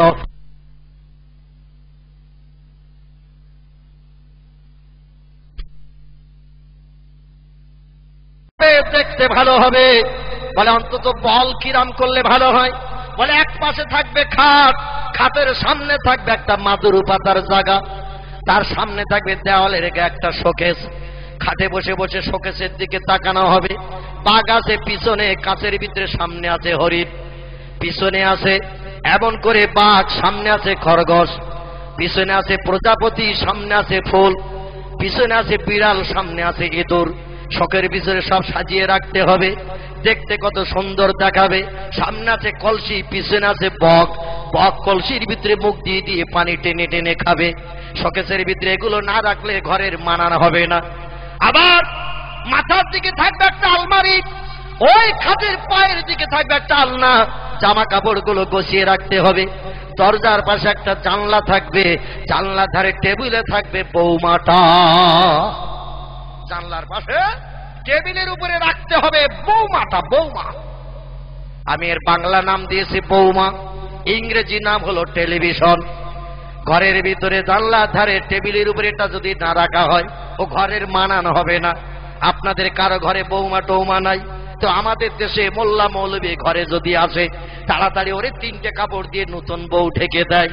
হুজুর এসেছে, মৌলবী এসেছে, ঢেকে এখন ঘোমটা ঢেকে দে, হুজুর যেন না দেখে। হুজুর যেই চলে যাবে সব রেশানি করে বৌমার ঘোমটা তখন আলগা হয়ে যাবে। ঠিক বললাম না ভুল বললাম? মোল্লা মৌলবী ঘরে ঢুকলে ওরে 2টো কাপড় দিয়ে ঢেকে রাখে, তো চেহারা দেখালে তোর ফেস কাটি নষ্ট হবে। এখন বৌমা ঢেকে থাক, নতুন বউ। আর হুজুর যেই চলে যাবে সব রেশানি করে বৌমার চেহারা আলগা করে দেওয়া হবে। ছেলেরে বলবে খোকা 15 মিনিট হয়ে গেছে বোধহয় ছায়াছবির অনুষ্ঠান, তাড়াতাড়ি ভলম মোড়াতে একটু দেখা যায়। হুজুর যদি বাড়িওয়ালার জিজ্ঞাসা করে, ভাই টেবিলের উপর ওটা কি ঢাকা, বলে আর বলবেন না, মানে বড় ছেলেটা এত বলে বাইরে পার। দোষ সব বড় ছেলের ঘাড়ে দিয়ে বাড়িওয়ালা বেরিয়ে গেছে। বেরিয়ে যেয়ে বলছে, খোকা তোর চাচা এসেছে, দাদিমা সবরেসানি। তো দাদা সবরেসানি, চাচা এসেছে বাৎসরিক, গাছে এক খতম পড়িয়ে সবরেসানি করিয়ে দেয়। তো চাচার একটু নাস্তা করিয়ে আয়। বাড়িওয়ালা ঢোকে না, ঢুকলে আবার জিজ্ঞাসা করবে ভাই, বলতে বলতে বেরিয়ে গেলেন, সব তো বললেন না। লজ্জায় পড়ে গেছে বাড়িওয়ালা, ছেলেরে বলছে তো চাচারে নাস্তা করিয়ে আয়। ছেলে ঘরে এসেছে নাস্তা পানি নিয়ে, দস্তরখান চিলিপচে নিয়ে। হুজুরও চিন্তা করছে, এরে যদি আবার জিজ্ঞাসা করি, শেষ পর্যন্ত পিপাসায় যদি মরি তাও পানিও পাবো না, এরা জিজ্ঞাসা করে দরকার নাই। মোল্লা মৌলবীরা হারাম হালাল খেয়ে খেয়ে এদের যেমন গলা চেপে গেছে, শ্রোতারাও হালাল হারাম খেয়ে খেয়ে এদেরও কান তালা লাগা হয়ে গেছে। আজকের আর ওয়াজ নসিহতে কাজ হচ্ছে না। ঠিক বললাম না ভুল বললাম? মোল্লা মৌলবীরা হালাল হারাম খেয়ে খেয়ে মদখোরের বাড়ি, সুদখোরের বাড়ি, সিনেমাখোরের বাড়ি, টেলিভিশনের বাড়ি, এমন করে রেডিও খোরের বাড়ি, এদের বাড়ি মোল্লা মৌলবীরা পীর সাহেবরা খেয়ে খেয়ে এদের যেমন গলা চেপে গেছে, আর সাধারণ মানুষেরা হালাল হারাম খেয়ে খেয়ে ব্যবহার করে এদেরও কান তালা লেগে গেছে। মাইকে হাঁকলো আজার কানে আওয়াজ থেকে না, মাঠ ভেঙে শুধু আওয়াজ পালিয়ে যাচ্ছে। ঠিক বললাম না ভুল বললাম? ওয়াজ করেছিলেন মুজাদ্দিদে জামান আবু বকর সিদ্দিকী রাহমাতুল্লাহ আলাইহি, একে ওয়াজে কাজ হয়ে গেল। জোরে বলুন সুবহানাল্লাহ। ওয়াজ করলেন আমাদের বসিরত আল্লাহর এই বাংলা রুহুল আমিন রাহমাতুল্লাহ আলাইহি, দাদা হুজুর কেবলার প্রধান খলিফা হিসাবে মর্যাদা প্রাপ্ত হয়েছিলেন যিনি, জান্নাত হিসাবে সম্মান প্রাপ্ত হয়েছিলেন যিনি, আজকের তারা একটা বার ওয়াজ করেছি, তাদের ওয়াজে কাজ হয়ে গেল। বেঈমান ইমানদার হলো, আল্লাহওয়ালা জান্নাতি হয়ে গেল। একটু জোরে বলা যাবে কি সুবহানাল্লাহ? একজন খোদাদ্রোহী জাহান্নামীর কথা আপনাদের কাছে কি একটু বলবো নাকি? এক ওয়াজে কেমন কাজ হয়েছে, একটু মহব্বতের সঙ্গে দরুদ শরীফ। আল্লাহুম্মা সাল্লি আলা মাওলানা মুহাম্মদ ওয়া আলা আলি সাইয়্যিদিনা মাওলানা। খোঁজ করিয়া আসল তারা, খোঁজ করিয়া আসল তারা, তোমার কুটুরির সম্মুখে নবী পাকের নূরের ঝলক লাগলো তাদের চক্ষুতে। যে নূরের ওই ঝলক লেগে, যে নূরের ওই ঝলক লেগে চোখ ঝলসে গেল, সেই নবীর ওই মহাব্বতে দরুদ মোমিন পড়ো। আল্লাহুম্মা সাল্লি আলা মাওলানা মুহাম্মদ ওয়া আলা আলি সাইয়্যিদিনা মাওলানা মুহাম্মদ। আপনাদের হুগলি জেলার পাশে একটি জেলা আছে, নাম তার হাওড়া জেলা। নাম শুনেছেন তো, দেখেছেন তো নাকি? পাশের জেলা হুগলি জেলার পাশে একটি জেলা, জেলাটির নাম হাওড়া জেলা। হাওড়া জেলা একটি জায়গার নাম হলো বাকুল। বাকুল কি নাম বললাম? বাকুল শরীফ। ফুরফুরা থেকে 18 কিলোমিটারের মতো রাস্তা। ওই মুন্সিরহাটের আগে বর্গেশিয়া থেকে কিছুটা সামনে যে জায়গাটির নাম হলো বাকুল শরীফ। অনেকে গেছেন না ওখানে? চৈত্র মাসের প্রথম সপ্তাহে প্রতি বছর জলসা হয়, হয় না? ওখানে ঘুমিয়ে আছেন যিনি, তার নাম হলো সুফি আব্দুল মোমেন। ঠিক তো নাকি? এই লোকটার আসল নাম ছিল প্রতাপ চন্দ্র সেন। কি নাম বললাম? প্রতাপ চন্দ্র সেন। বাড়ি ছিল বাংলাদেশের চট্টগ্রাম। কোথায় বললাম? বাংলাদেশের চট্টগ্রাম, পূর্ব পাকিস্তান। ভারত বাংলাদেশ তখন এক ছিল। মুজাদ্দিদে জামান আবু বকর সিদ্দিকী রাহমাতুল্লাহ আলাইহি ওয়াজ করতে গেছেন বাংলাদেশে। নোয়াখালী থেকে নৌকা যোগে জলপথে পানিপথে তিনি চট্টগ্রামে গেছেন পরের দিন জলসা। যে বাড়িওয়ালার বাড়িতে জলসা, বাড়িওয়ালার বাড়ির সামনে একটা সদর দলুজ আছে। দলুজ ঘর বোঝেন তো? এখন তার দলুজ ঘরের দরকার নাই। মামাতো ভাই খালাতো ভাই বন্ধু এসেছে, ঘরের ভিতরে জায়গা। খোকার বাপ বাড়ি নাই, খোকার মা তো আছে, অসুবিধে কিছু নাই, যা লাগবে সব দেবে, কোনো অসুবিধা নাই। আগেকার যুগে আত্মীয় স্বজন আসলে বাড়ির সদরে বসো, অন্দর মহলে ঢোকার পারমিশন নাই। বাড়িওয়ালা বাড়ি আসবে, তারপরে যদি নিয়ে আসে তখন আসবে, তার আগে এখন আমরা মেয়েরা বাড়িতে কোনো বেটা ছেলের প্রবেশ অধিকার নাই। ঠিক বললাম না ভুল বললাম? এখন মডার্ন হয়ে গেছে, মামাতো ভাই খালাতো ভাই বন্ধু গেছে, ও বাইরে থাকবে কেন, ঘরে ঢুকুক, অসুবিধা নেই। ঘরে ঢুকে যায়, আর ঘরের মেয়েরা বলে অনেকদিন পরে এসেছিস, বলে খেয়াল ছিল না, মনে ছিল না, তো এসেছি। বলে আজ 11 মাস বিয়ে হয়েছে, তোরে দেখিনি, বাপের বাড়ি থাকতে সপ্তাহে সপ্তাহে দেখতাম, আমি রান্না করতে যাই, গালটা হা কর, একটু পান দিয়ে যাই, হা কর। বলে আমার হাতে দেখাই। বলে অনেকদিন পরে এসিস, তোর হাতে দিলে আমার কথা মনে থাকবে না, তোর গালে এমন করে দেব যেন 3 সপ্তাহ অন্তর অন্তর আসিস। বুঝতে পেরেছেন? গাল হা কর, গালে দে। খোকার বাপ মাঠ থেকে বাড়ি আছে কাজ করে, এসে যদি বলে আজকে রৌদ্র পড়েছে খুব, পিপাসায় কলিজা শুকিয়ে গেছে, 1 গ্লাস পানি হলে ভালো হয়। আমাদের মেয়েরা বলে সেই কলসি আর ওই গ্লাস যত পারো ঢালো আর খাও, আমার এখন পানি দেওয়ার সময় নাই। এখানকার মারা অবশ্য এরম বলে টলে না। রৌদ্র পড়তেছে দেখে ওরা মাল সব রেডি করে রেখে দেয়। বাড়ি আসলে খোকার বাপেরা হাওয়া দিতে হবে, ঠান্ডা পানি দিয়ে পিপাসা দূর করতে হবে, এখানকার মারা অ্যাডভান্স সব জোগাড় করে রেখে দেয়। আমাদের 24 পরগনা বসিরহাট এলাকার কথা বলছি, মামাতো ভাই খালাতো ভাই বন্ধু আসলে ওর গালে জোর করে দেয়। আর স্বামী এসে যদি বলে পিপাসা লেগেছে 1 গ্লাস পানি, বলে আমি রান্নাঘরে আছি, সেই গ্লাস আর ওই কলসি যত পারো ঢালো আর খাও, অসুবিধে কিছু নাই। এরা বাজার থেকে মাঝে মধ্যে বাড়ি আসে রাত 11টায়, এসে জিজ্ঞাসা করছে রান্না বান্না কি হয়েছে। বলে উচ্ছে বেগুন, মাছ ঝোল আছে আর ভাত। বলে গাটা যেন গরম গরম ভাব, খান 2 রুটি হলে ভালো হতো, কারণ ভাত খেলে জ্বর একটু বেশি হয়, রুটি খেলে আর জ্বরটা বেশি হয় না, খান 2 রুটি হলে ভালো হতো, যেন 103 জ্বর ভাব। আমাদের মেয়েরা বলে এই রান্নাঘর থেকে 3 ঘন্টা ধরে আগুন পয়ে আসলাম, উচ্ছে বেগুন রান্না করলাম, মাছের ঝোল ভাত, আর এখন রাত 11টায় বাড়ি এসে বলছো রুটি। অত যদি রুটি খাওয়ার ইচ্ছা হয় রান্নাঘরে যাও, তৈরি করো, খাও, আমি বাপের মেয়ে যেতে পারবো না। যদি তোমার ভালো না লাগে মেম্বার ডাকো, আর আমার 3 বেচা পয়সা আছে, 4 আনার কাগজ আমি আনতেছি, সঙ্গে সঙ্গে ডিভাইডেড, কোনো অসুবিধা নাই। মেম্বারকে ডাকবে তুমি, কাগজ কিনবো আমি, সঙ্গে সঙ্গে সই স্বাক্ষর করে আমরা উভয়ের মতো চিন্তা ভাবনা নেব। এখন রাত দুপুরে আর রুটি বানাতে যেতে পারবো না। তুমি এখানকার মারা ভালো, রাত 12টায় এসেও যদি বাড়িওয়ালা বলে 2খানা রুটি, তো 4খানা করিয়ে দেয়। রাত্রি দোকান খাবে, সকালে দোকান খাবে, ঠান্ডা বাসি ভাতটা খেতে হবে না, খোকার বাপের জ্বর হবে। এরা যত্ন করে ভালো। ভাইরা আমার, বাড়িওয়ালা বাড়ির সদরে জায়গা দিয়েছি পীর সাহেব কেবলাকে, ফুরফুরার পীর সাহেব কেবলা মুজাদ্দিদে জামান আবু বকর সিদ্দিকী। এদের ওয়াজ কেমন কাজ হতো একটুখানি লক্ষ্য করেন। আর বর্তমান যুগে আজ আর কাজ হচ্ছে না। হুজুর বাড়ির সদরে বসা জায়গা করে দিয়েছেন বিশ্রামের জন্য।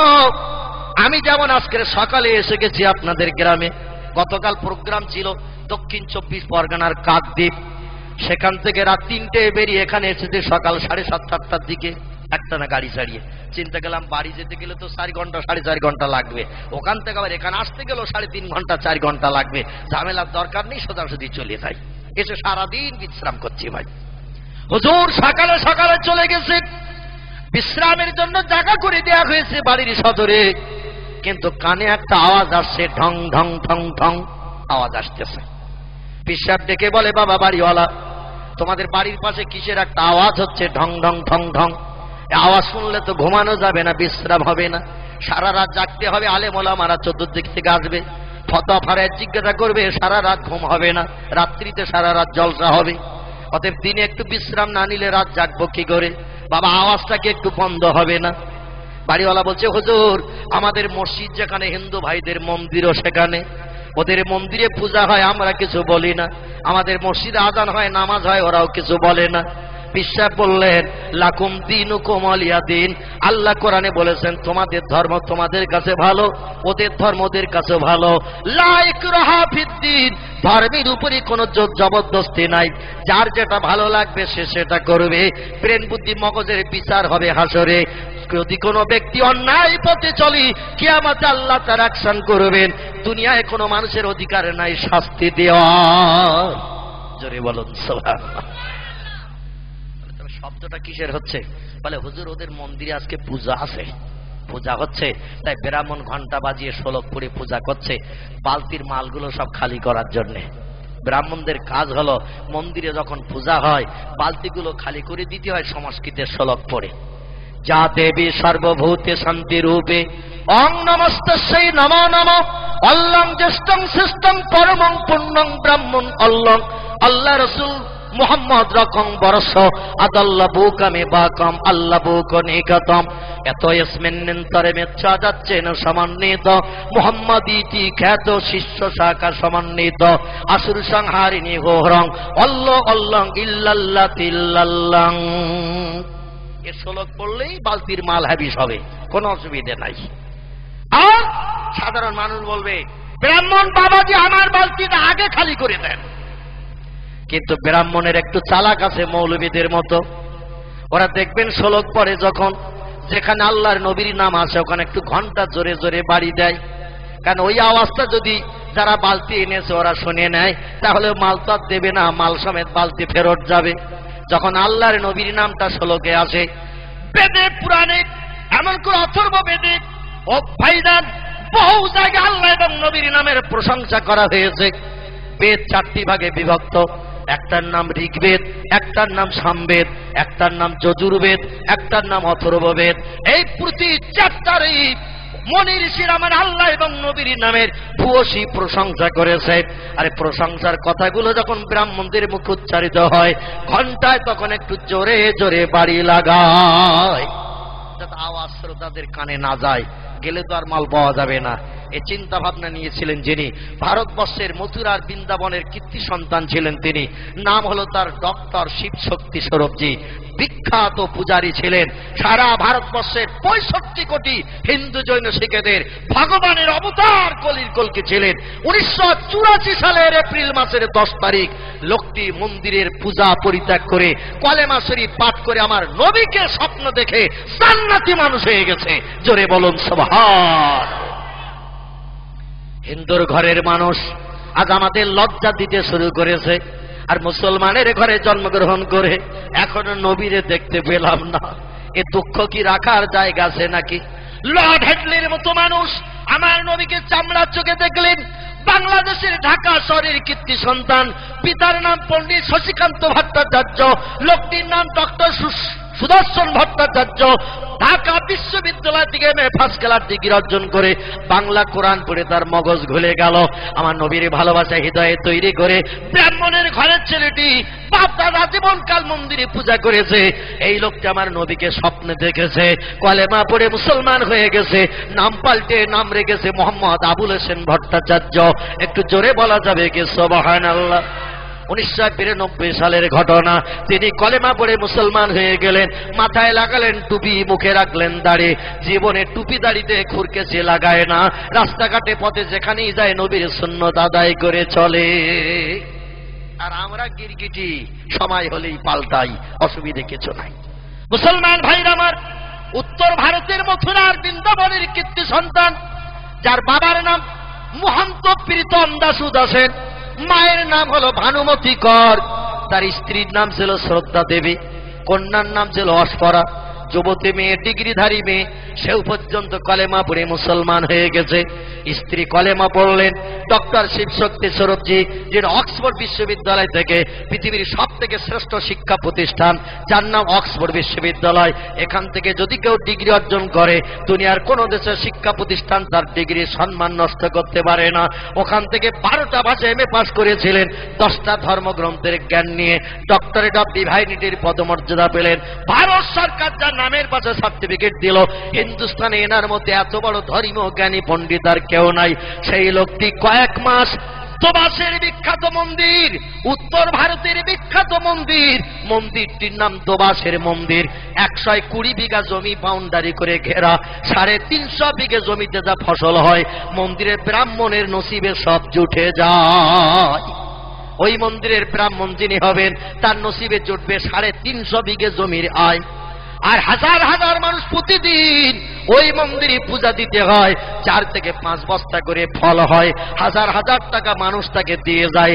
ভগবানের অবতার কলির কলকি হিসাবে সম্মান জানিয়েছিল, তুমি যদি আমাদের হয়ে কিছু বলো তোমার কথাটা ভগবানের কাছে তাড়াতাড়ি পৌঁছে যাবে, আর ভগবান তোমার কথা শুনে আমাদের দুঃখ নিবারণ করে দেবে। এই জন্য তোমার কাছে আমরা আসি, তুমি আমাদের হয়ে কিছু বলবে।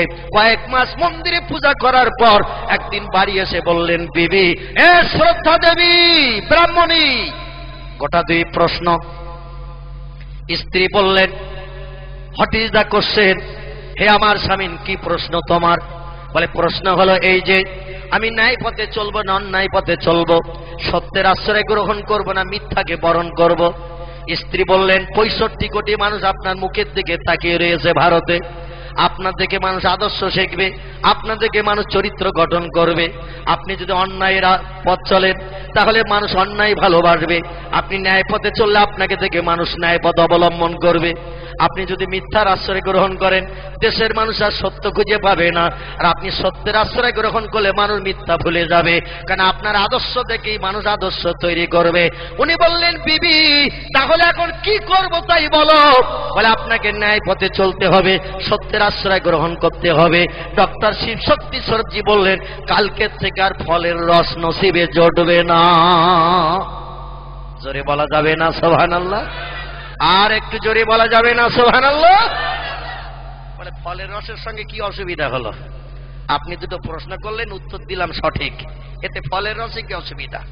বলে, ন্যায় পথে চলতে গেলে, সত্যের আশ্রয় গ্রহণ করতে গেলে মন্দির আর ঘন্টা হাতে করে সংস্কৃতের শ্লোক পড়া যাবে না, আর শ্লোক যদি না পড়ি বালতি খালি করা যাবে না, আর বালতি যদি খালি না হয় রস নসিবে জটবে না। কালকের থেকে মুসলমানদের মতো রোজা রাখতে হবে। বিবি বলছেন, ব্যাপার বুঝি না।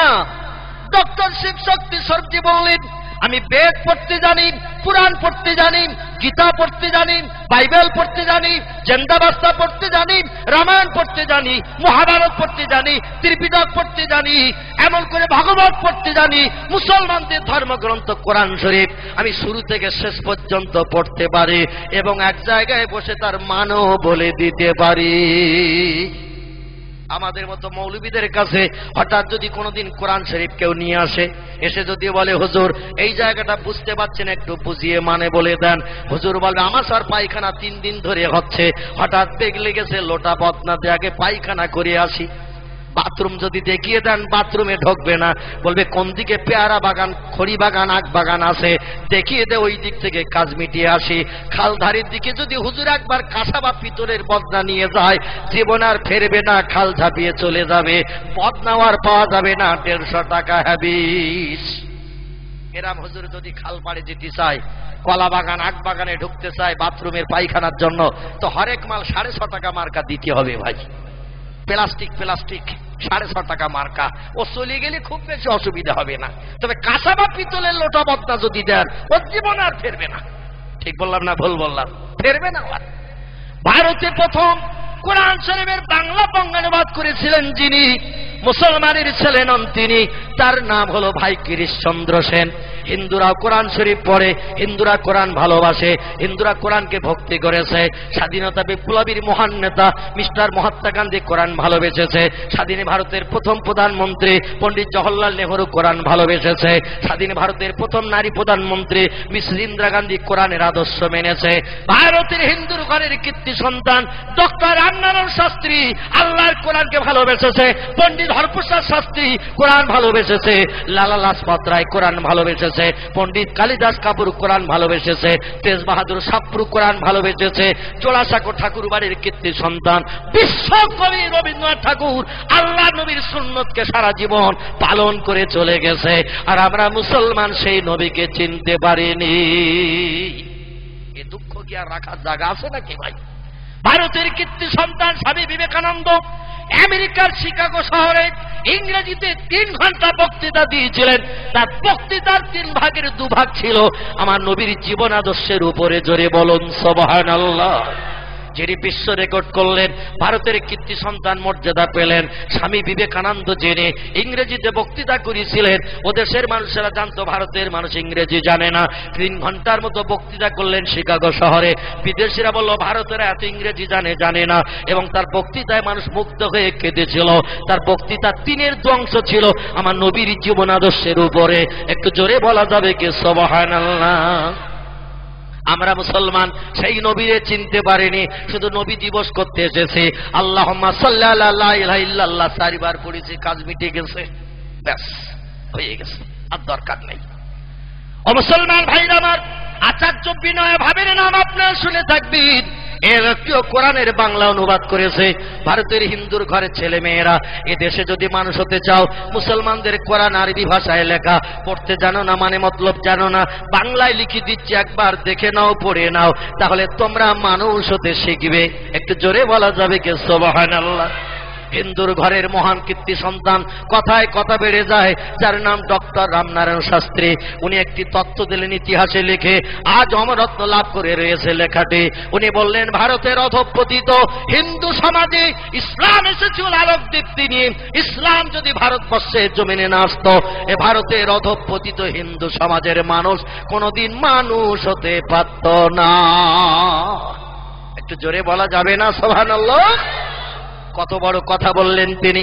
উনি বললেন ভারতের অধঃপতিত হিন্দু সমাজে ইসলাম এসেছিল আলোক দীপ্তি নিয়ে। ইসলাম যদি ভারতবর্ষের জমিনে না আসতো, এ ভারতের অধঃপতিত হিন্দু সমাজের মানুষ কোনোদিন মানুষ হতে পারত না।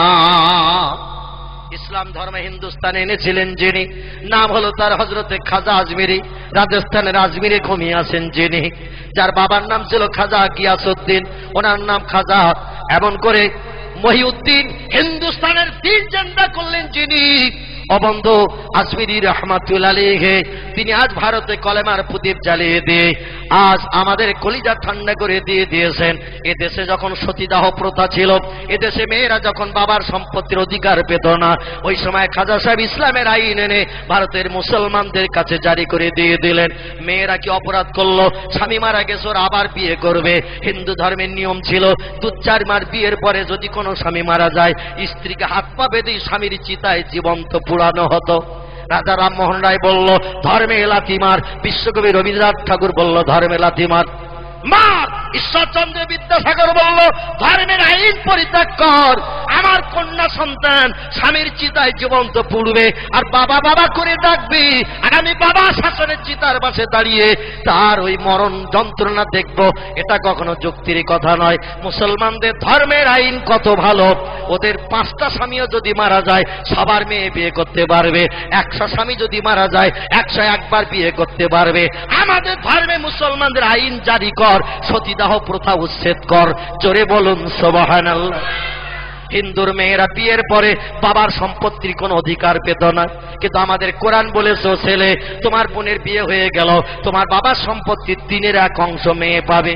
তুমি পাবে 2 ভাগ, মেয়ে পাবে 1 ভাগ। কারণ মেয়ে স্বামীর কাছ থেকেও পাবে, ছেলের কাছ থেকে পাবে, ভাইয়ের কাছ থেকে পাবে। এই জন্য মেয়েকে 1 ভাগ দেয়া হয়েছে, ছেলেকে 2 ভাগ দেয়া হয়েছে। হিন্দুর মেয়েরা বিয়ে যতদিন হয়নি বাবার সময় সম্পত্তি উপভোগ করত, বিয়ে হয়ে গেলে আর কিছুই দেয়া হতো না। হিন্দুর মেয়েরা বলল মুসলমানের মেয়েরা পাবে, ওরা সংসার জীবনে সুখ ভোগ করবে স্বামীর সংসারে, বাবার বাড়ি থেকে যাবার জমি বিক্রি করে এনে। আর আমরা হিন্দুর মেয়েরা কি অপরাধ করলাম? একই দেশে বাস করি, একই ভাষায় কথা বলি, একই সুরে গান গাই, একই বাজারে বাজার করি, একই স্কুলে পড়ি। ওরা পাবে, আমরা পাবো না, ওটা হবে না। কলিকাতা হাইকোর্টে সেদিন মামলা দায়ের করলো। হিন্দুর মেয়েরা বলল মুসলমানেরা পাচ্ছে, আমরা কেন পাবো না বলুন। হাইকোর্টের জাজ ব্যারিস্টারেরা বলল তোমরা দাবি করোনি তাও পাওনি, মুসলমানেরা অনেকদিন আগের থেকে পেয়ে চলেছে, ওদের ধর্মে আছে। তোমরা যদি এখন দাবি করো তাহলে আমরা আইন করে তোমাদের জন্য বাবার সম্পত্তি 3-এর 1 অংশ উইল করে দেব। হিন্দু মেয়েরা দরখাস্ত করলো, ওদের আইন পাশ হয়ে গেল, মুসলমানদের আইন। একটু জোরে বলা যাবে কি সুবহানাল্লাহ। মুসলমান ভাইরা আমার, সেই ইসলাম, সেই ভারত ভারতবর্ষে এসেছে মানুষকে মানুষ বানানোর জন্য। পণ্ডিত হরপ্রসাদ শাস্ত্রী বললেন, বিধাতার তরফ থেকে মানুষের কল্যাণের জন্য যদি কোনো মহামানব এ পৃথিবীতে আবির্ভূত হয়ে থাকে, সে মহামানবের নাম হযরতে মুহাম্মাদুর রাসূলুল্লাহ সাল্লাল্লাহু আলাইহি ওয়াসাল্লাম।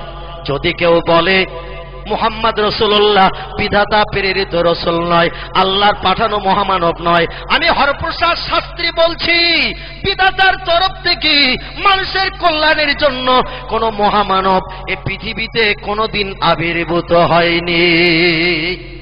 কোন মহামানব মানুষের কল্যাণের জন্য যদি এসে থাকে, নাম তার মুহাম্মদ রাসূলুল্লাহ।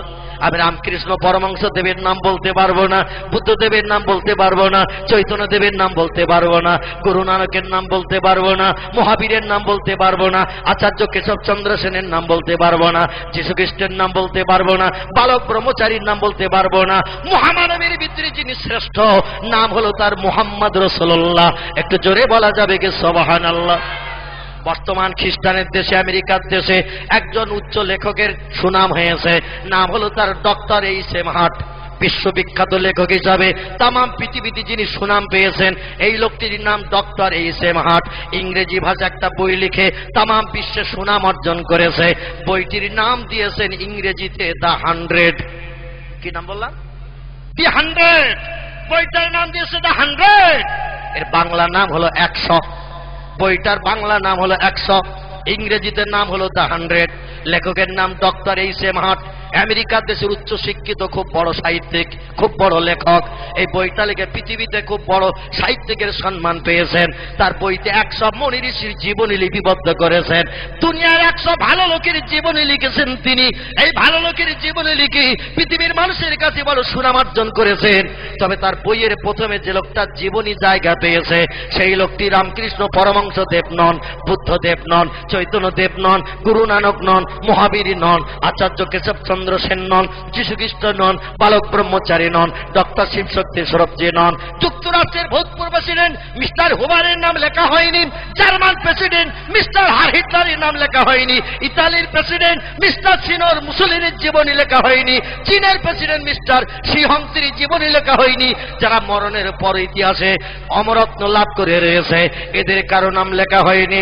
পৃথিবীতে বড় বড় বিজ্ঞান যারা এসেছে, কারো নাম রুশো, কারো নাম প্লেটো, কারো নাম হেগেল, কারো নাম ক্যান্ট, কারো নাম ভয়েল, কারো নাম জার্নাল, কারো নাম মিলি, কারো নাম টমাস কার্লাইল, কারো নাম উইলিয়াম মোর, কারো নাম এডওয়ার্ড গিবন, কারো নাম গোয়েত, কারো নাম আইজাক নিউটন, কারো নাম গ্যালিলিও। বড় বড় বিজ্ঞান যারা এসেছে, কারো জীবনী তিনি লেখেননি। প্রথম যার জীবনী দিয়ে শুরু করেছেন তিনি হলেন আমাদের নবী মুহাম্মাদুর রাসূলুল্লাহ। একটু জোরে বলা যাবে কি সুবহানাল্লাহ? নারে তাকবীর, নারে তাকবীর। বিশ্ব নবী দিবস, বিশ্ব নবী দিবস।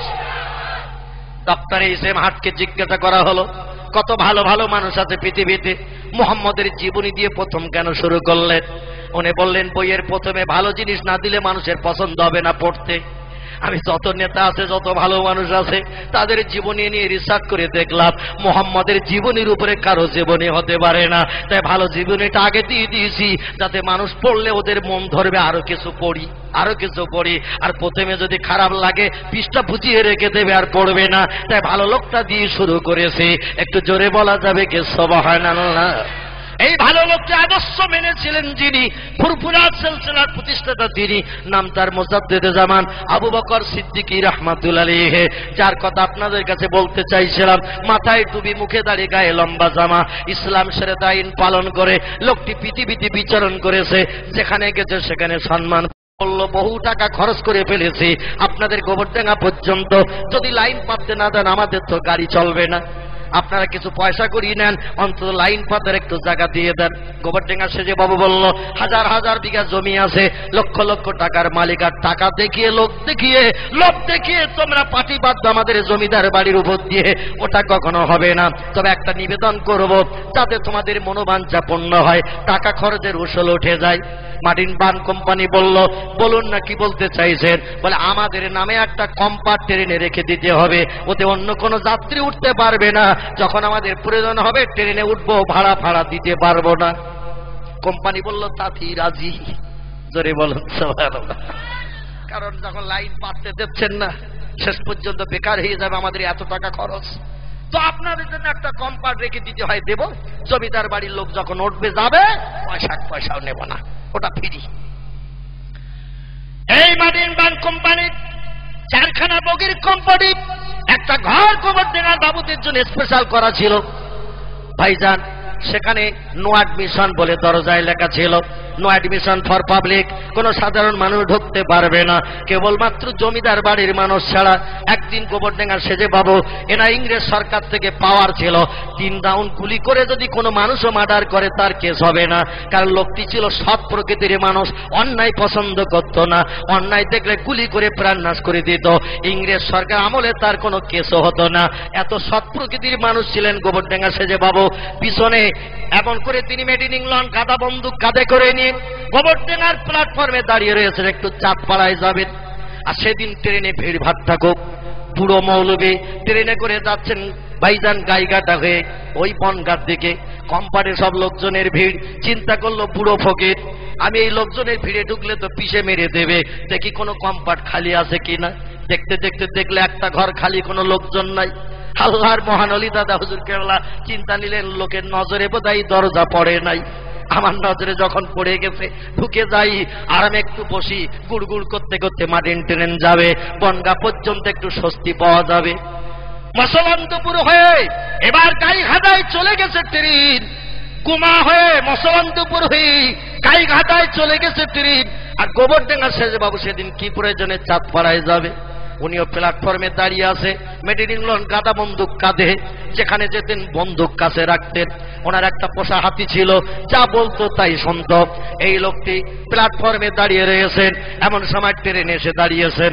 নিজেদের কম্পার্ট দেখে কম্পার্টে ঢুকে যেয়ে দেখ এক ফকির থলি সিটে রেখেছে, আবার নিজেও বসে রেখেছে। ফকির থলি রয়েছে কাছে, এ থলিতে একটা গামছা, থলিতে একটা গ্লাস, থলিতে একটা কোরআন শরীফ, থলিতে একটা লুঙ্গি, এইরকম কিছু প্রয়োজনীয় জিনিস নিয়ে উনি বিদেশে যেতে নামাজ করতে। জোরে বলুন সুবহানাল্লাহ। ঢুকেই তো দেখে ফকির বসে রয়েছে, কোন হ্যাটকোট নেকটাইওয়ালা চাকরিজীবী লোক হলেও নাই মানা যেত। ভিড় ভাতটা ঢুকে পড়িয়েছে, কি করা যাবে, তো বলবি না বলবি একেবারে ফকির।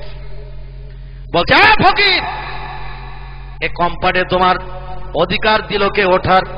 হুজুর বলছেন সব কম্পার্ট ভর্তি, এটা একটু খালি আছে, বুড়ো তাই উঠে গেছে।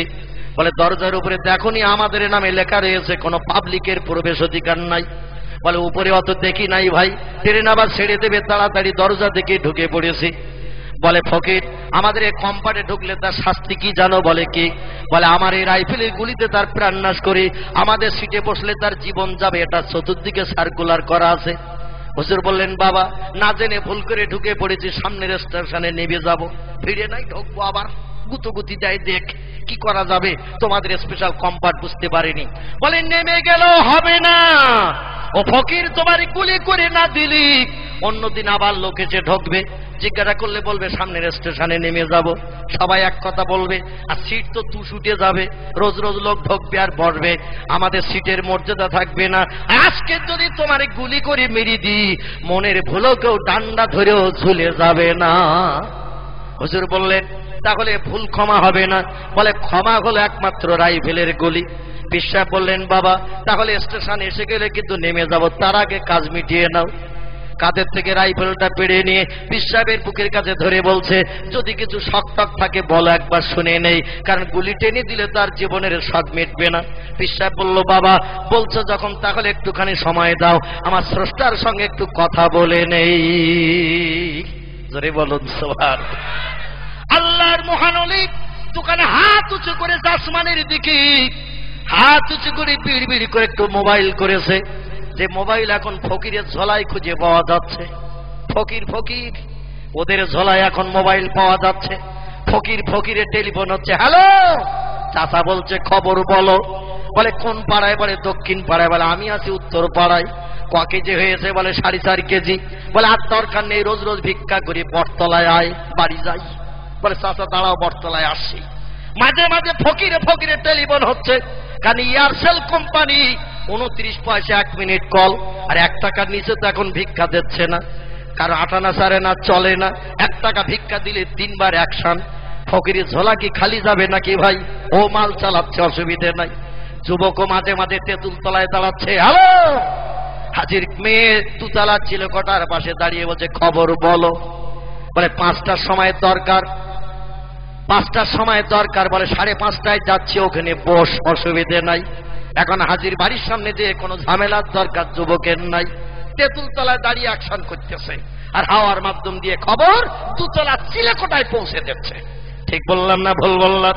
ঝামেলা চলতেছে এখন রাস্তাঘাটে পথে, বাড়ি আর কোনো ঝামেলা নাই। যা হচ্ছে অ্যাকশন সব রাস্তাঘাটে পথে, সিনেমা, যাত্রা, থিয়েটার, কথাবার্তা সব সেটেল। আর সেটেল হয়ে গেলে 4 কাপ করে খাচ্ছে একসঙ্গে, অসুবিধে কিছু নেই। 4 কাপ। হুজুর একটু টেলিফোন করে দিলেন। হ্যালো, ওহে আমার আল্লাহ, মুসিবতে পড়েছি, বিপদে পড়েছি। উপরে লেখা আছে পাবলিকের পারমিশন নাই, আমি দেখি নাই। বুড়ো মানুষ ভিড় ভাট্টা বলে ঢুকে গেছি। এখন এদেরই নাকি কম্পার্ট মার্টিন বার্ন কোম্পানি এদের জন্য স্পেশাল বরাদ্দ করেছে। আমি বললাম সামনে নেমে যাব, তাও তো শোনে না। বলছে বক্ক ঝাঁঝরা করবো গুলি দিয়ে। আল্লাহ, ওই গোবরডাঙ্গা সেজে বাবু রাইফেলের গুলিতে আমার জীবন যদি থাকে তাহলে কেউ আমাকে বাঁচাতে পারবে না। আর ওর গুলিতে যদি আমার প্রাণ না থাকে, 1000 চেষ্টা করলে আপনার বান্দার একটা পশা মেরে ক্ষতি করতে পারবে না। আল্লাহ, তুমি যেটা ভালো বোঝো করো। জোরে বলুন সুবহানাল্লাহ। আমরা বিপদে মুসিবতে বললি মেম্বারের কাছে যাই, যা পারো তুমি করো, এখন তুমি আসো ভাই। প্রধান দরখাস্ত দিয়ে যাচ্ছে, তোমার কাছে ঘর পুড়ে গেছে, বন্যায় ঘর ভেঙে গেছে, দরখাস্ত দিচ্ছি, আর কেউ পাক না পাক অন্তত হাউস লোনটা যেন আমার নসিবে জুটে যায়। একটু খেয়াল রেখো, 11টা ভোট আছে কিন্তু বাড়ি আমার। প্রধানের চিন্তা আছে। মুসলমান ভাইরা আমার, আমরা বিপদে পড়ি, মানুষ মানুষের কাছে হাত পাতি, মানুষ মানুষের কাছে সাহায্য চাই। আদম নবী থেকে মুহাম্মদ রাসূলুল্লাহ পর্যন্ত যত নবী পৃথিবীতে এসেছে, যখনই বিপদে মুসিবতে পড়েছে এরা টেলিফোন করেছে আল্লাহর কাছে। দুনিয়ার কোন মানুষের কাছে কোন নবী কোনদিন হাত পাতিনি। একটু জোরে বলুন সুবহানাল্লাহ। নবীদের জীবন আদর্শ যারা বাস্তবে রূপায়ণ করেছে এদের আল্লাহর ওলি বলা হয়েছে। ওলিরা যখন কোনো বিপদে মুসিবতে পড়েছে, জীবনে কোনোদিন কোনো মানুষের কাছে হাত পাতেনি, আমার আল্লাহ তাদের অপমান করেনি। একটু জোরে বলা যাবে কি সুবহানাল্লাহ? নারে তাকবীর। গোবরডাঙ্গার সেজে বাবু সংক্ষেপ কথা, পরবর্তী বক্তা আসবেন, আপনাদের কাছে আলোচনা রাখবেন। দেখতে দেখতে রাত 11:30 হয়ে গেছে, 2 ঘন্টার উপরে হয়ে গেল। পরবর্তী বক্তা আসবেন। আমি যেটা আপনাদের কাছে বলতে চাইছি সেটা হলো এই যে হুজুর কেবলা চুপ করে দাঁড়িয়ে গেল। গোবরডাঙ্গার সেজে বাবু আর কোন জনগণ যাতে কম্পারে না ওঠে, কাদের থেকে মেড ইন ইংল্যান্ড কাদা বন্দুক পেড়ে নিয়ে বুকের কাছে নলটা ধরে এবার টিগার টানা শুরু করেছে। টিগার সামনের থেকে পিছনে আসে, কিন্তু গুলি বাহিরে হয় না। আমার আল্লাহ বললেন মান কানা লিল্লাহি, রাসূল বলেছেন মান কানা লিল্লাহি, যদি কোনো ব্যক্তি আল্লাহর হয়, কানা আল্লাহু লাহু, আমার আল্লাহ সেই লোকটির আপন হয়ে যায়। আর আমার আল্লাহ যখন কোনো বান্দার আপন হয়ে যায়, অকুল্লা শাইইন ইয়ানফাউন নাস, সমস্ত সৃষ্টি ওই লোকটিরই তখন বশ হয়ে যায়। জোরে বলা যাবে কি একটু সুবহানাল্লাহ? আগুন তার বশ হবে, পানি তার বশ হবে, হাওয়া তার বশ হবে, লোহা তার বশ হবে, মাটি তার বশ হবে, পাক তার বশ হবে। প্রয়োজনে পিঠে করে নিয়ে বাড়ি পৌঁছে দেবে, জীবনে গুংরানি আওয়াজ দেবে না। একটু জোরে বলুন সুবহানাল্লাহ। আজকের একটু সুন্দরবনের জঙ্গলে চলেন, যার ইংরেজি নাম দা রয়্যাল বেঙ্গল টাইগার, হলুদ কালো ডোরা কাটা, এই তো 8 হাত লম্বা। সেদিন চিড়িয়াখানা একটা ধরে নিয়ে এসেছে, ট্রিটমেন্ট হচ্ছে, পায়ে তার ক্ষত হয়েছে, তাই কাগজে দেখছিলেন না, পায়ে ক্ষত হয়েছে, ট্রিটমেন্ট হচ্ছে। 8 হাত লম্বা, লেজ বাদ দিয়ে। ওর সামনে যদি একবার জঙ্গলে দেখা হয় আর দেখে যদি বলে আমি মৌলবী মিলাদ মাহফিল করি, মাথায় টুপি দেই, দাড়ি রেখেছি, গায়ে লম্বা জামা দিয়ে যাই, ভালো মন্দ মুরগি টুরগি এটা খায়, পায়ে হেঁটে হেঁটে ব্যথা হয়ে গেছে, একটু পিঠে করে নিয়ে লঞ্চটা নদীর ধারে আছে পৌঁছে দিয়ে আয়। বাঘ বলবে বাউন্ডারির ভিতরে আয়, বাউন্ডারির ভিতরে আয়। বাউন্ডারি বোঝেন তো, এক লাফে যত দূর যেতে পারে। এই রকম ভিতরে যদি আমার মতো মৌলবীরে পায়, লাফ একটা দেবে, খাটটা কামড় মেরে ধরে পিঠে তুলে নেবে, তবে লঞ্চ ভটভটির দিকে আসবে না। যেদিকে ঘন জঙ্গল আছে, ওই গোল গাছ আছে, এমন করে কেওড়া গাছটা যেদিকে বেশি বেশি আছে, ওই দিকে ঢুকে যে গাছের গায়ে গোটা দিন আষাঢ় মেরে বলবে ঠান্ডা হ। মাঝে মাঝে দরকার হবে 7 কেজি করে কামড়িয়ে খাবো। 3 দিনের চিন্তা দূর হয়ে গেছে, কোনো অসুবিধে নেই। আর অত 3টে দিনের চিন্তা দূর হয়ে গেছে তোরে পেয়ে। 3টে দিন আনন্দ করে করে খাবে। মুসাদ্দিদ জামান আবু বকর সিদ্দিক রাহমাতুল্লাহ আলাইহি পাক রেসপেক্ট করেছে, সম্মান করেছে। আল্লামা বাংলা রুহুল আমিন রাহমাতুল্লাহ আলাইহির কথা শুনে বাঘ রাস্তা ছেড়ে দিয়ে নিচে নেমে গেছে। পার্শ্বের জমিনে ঘুমিয়ে আছেন যিনি ভাইজান আল্লাহর মহান ওলি শেখ সাদি রাহমাতুল্লাহ আলাইহি, জঙ্গল থেকে কাঠগুলো কাটতেন, বোঝা করে বাঘের পিঠে তুলে দিতেন, আর বাঘ কাঠগুলো বাড়ির দরজায় পৌঁছে দিয়ে যেত। কি মানুষ ছিল তারা, আর আমরা কি মানুষ হয়েছে আজ দেখলে তাজ্জব হয়ে যেতে হয়। গুলি যখন লাগলো না, হুজুর বলছেন কি খবর বাবা? বলে অনেকদিন মেশিন চালানো হয় না, ভিতরে বোধহয় জং টং পড়ে গেছে। পিসা বলছে জঙ্গলা মাল কাঁধে করে নিয়ে ঘুরিয়ে বেড়াচ্ছ তুমি, এরাম মাল বইয়ে কি লাভ ভাগা? বলে হুজুর অনেকদিন চালানো হয় না, লোক পাই না, আজকের পেয়ে গেছি তো ভিতরে জং পড়েছে, গুলি বোধহয় সচ্ছে না। বলে তাহলে মাল কাঁধে করে না বেড়ানো ভালো, শুধু লোকের ভয় দেখাও। বলে হুজুর একটুখানি দেখি ভিতরটা কি হয়েছে। খাটটা ভেঙে নলটা আলগা করলেন, আলগা করে ভিতরে দেখলো গুলিটা ঠিকই আছে বটে। এবার আবার ফের করে লাগিয়ে দিয়ে জানালার ধারে নলটা ধরে টিকার টেনেছে, ঘুম করে আওয়াজ হয়ে একটা গুলি বেরিয়ে গেছে। পিসা বললো বাবা খবর কি? বলে হুজুর লাইন ক্লিয়ার। বলে তাহলে? বলে স্টেশন আসতে দেব না, এবার আপনারে কিন্তু ছাড়া হবে না। পিসা বললো বাবা স্টেশন এসে গেছে, কিন্তু একটু তাড়াতাড়ি নাও। দ্বিতীয়বার বুকের কাছে নল ধরি, আবার একটা গুলি পুরি দিয়ে টিকার টানছে। মেশিন বলছে get out, don't touch, not allow. কাজ হবে না, বন্ধুর সঙ্গে ঝামেলা করতে পারবো না। আমি লোহা, আল্লাহর সৃষ্টির শ্রেষ্ঠ মানুষ, ওর সঙ্গে বন্ধুত্ব করে ফেলেছি, আমার দ্বারা কোনো দুর্ব্যবহার হবে লোহা, আমি ওটা পছন্দ করি না, এজন্য আমাকে দিয়ে কোনো কাজ করতে পারবে না। হুজুর বললেন কি খবর? বলে সেখানে বোধহয় আবার বেঁধে গেছে জঙে। পিসা বলেন ভালো করে লাইন ক্লিয়ার করে নাও। নলটা ভেঙে একটু গুঁতো কাটা দিয়ে গুলি দিয়ে লাইনটা ভালো করে ক্লিয়ার করে নিয়ে এবার নলটা লাগিয়ে টিকার টেনেছে, ঘুম করে আওয়াজ হয়ে গুলি বেরিয়ে গেল। হুজুর বললেন কি খবর? বলে লাইন ফুল ক্লিয়ার হয়ে গেছে, আর অসুবিধা নেই। বলে তাহলে বাবা স্টেশন কিন্তু এসে গেছে। বলে আমি শুধু গুলি পড়বার টিকার টানবো, কাজ কমপ্লিট হয়ে যাবে। তৃতীয়বার একটা গুলি ভরে নিয়ে হুজুরের বুকের কাছে 1 থেকে 1.5 ফুট দূরে মেড ইন ইংল্যান্ড কাদা বন্দুক, সে যুগের দামি মাল ছিল ভাই। মালটা বুকের কাছে ধরে আবার টিকার টেনেছে। মেশিন বলছে নট অ্যালাউ, কাজ হবে না। হুজুর বললেন খবর কি? বলে সেই তো আবার কি হলো? বলে ওই অবস্থা একবার জানলায় ধরে বাইরে মারো, যেই মেরেছে ঘুম করে আওয়াজ হয়ে গুলি বেরিয়ে গেল। যে নল বুকে ধরলে আওয়াজ হয় না, আর নল ঘুরে অন্যদিকে দিয়ে টিকার টানলে আওয়াজ হয়। বিশ্বাস বলছেন বাবা খবর কি? বলে মেশিন আর কাঁধে করে রাখবো না, এই মেশিন ফেলে দিচ্ছি ট্রেনের পাদানিতে। যে আল্লাহর ওলির পা দুখানা জড়িয়ে ধরে হাউ হাউ করে কাঁদতে শুরু করে দিল। বিশ্বাস বলে বাবা আমি ফকির, আর গোবরডেঙ্গার জমিদার বাড়ির কীর্তি সন্তান, তবে পা জড়িয়ে ধরলে স্টেশনে এসে যাচ্ছে লোকজন দেখলে তোমার পেস্টিজ হাম্বার হবে, আত্মসম্মান মর্যাদা লাঘব হবে।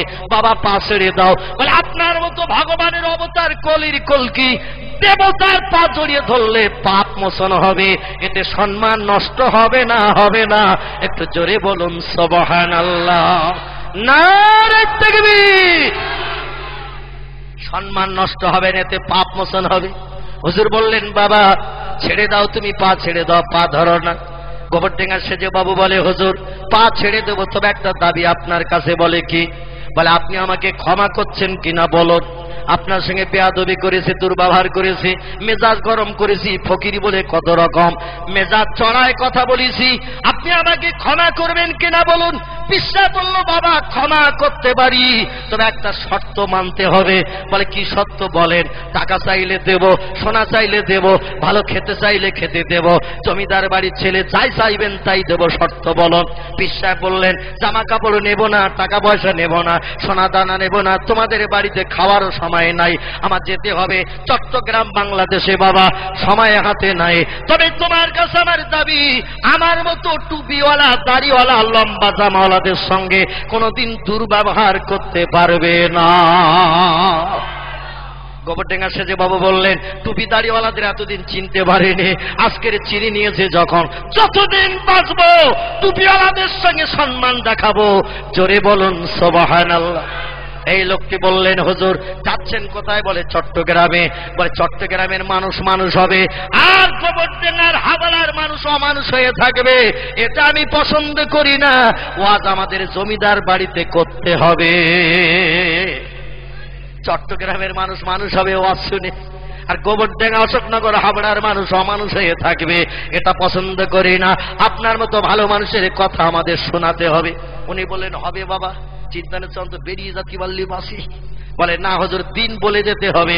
আমি জানি আপনারা ওয়াদা করলে ভঙ্গ করেন না, আজকে দিন বলে যেতে হবে। বিশ্বাস বলল, বাবা না শুনে যখন ছাড়বে না, কার্তিক মাসের 16 তারিখ দিন দিলাম, তোমাদের জমিদার বাড়িতে আসব। বলে, আপনার জন্য বক্তৃতার মঞ্চ তৈরি করব। সেদিন হাজারে হাজার মানুষ, 50 থেকে 60,000 মানুষের সমাগম হয়েছে গোবরডেঙ্গা জমিদার বাড়িতে। আর ফুরফুরার ফকির সাহেব এসে 3 ঘন্টা ওয়াজ করেছিলেন। মানুষ কেঁদে যারে যার হয়ে গিয়েছিল।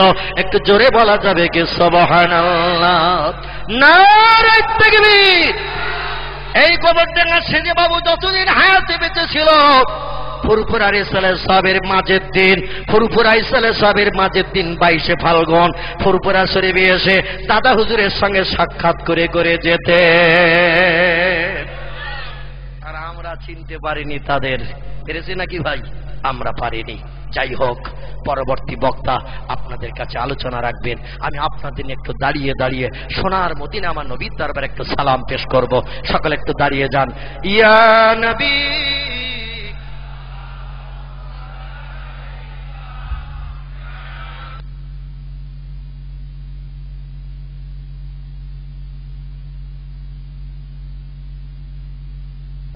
তুলিল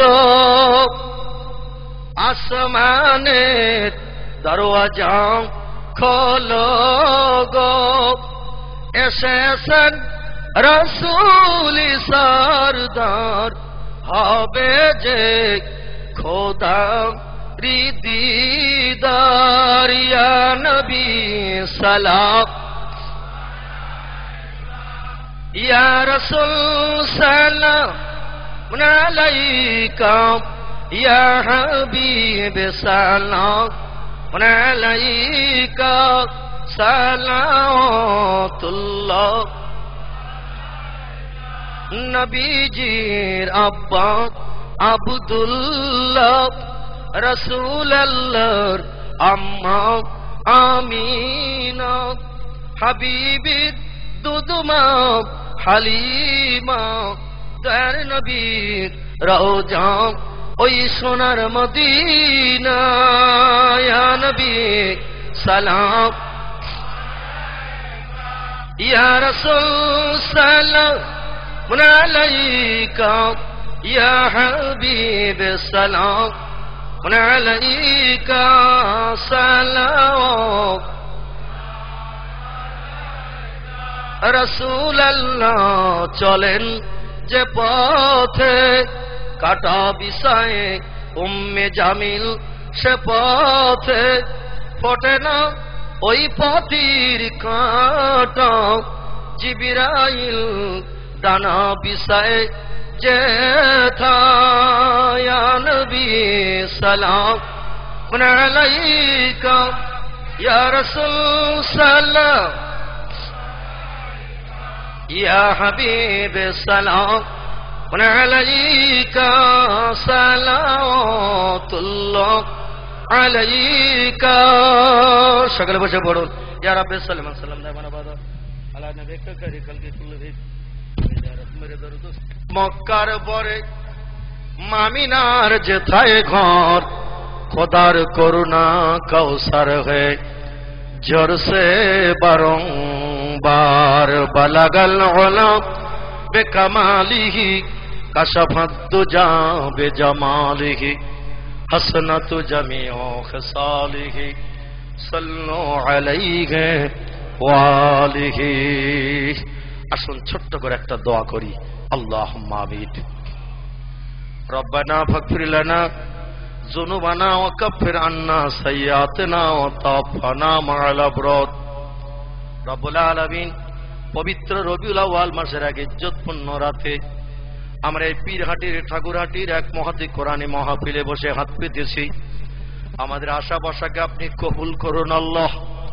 আগামী হায়াতে জিন্দেগি আপনার হাবিবের আদর্শ মোতাবেক আমাদের চলার তৌফিক দান করবেন।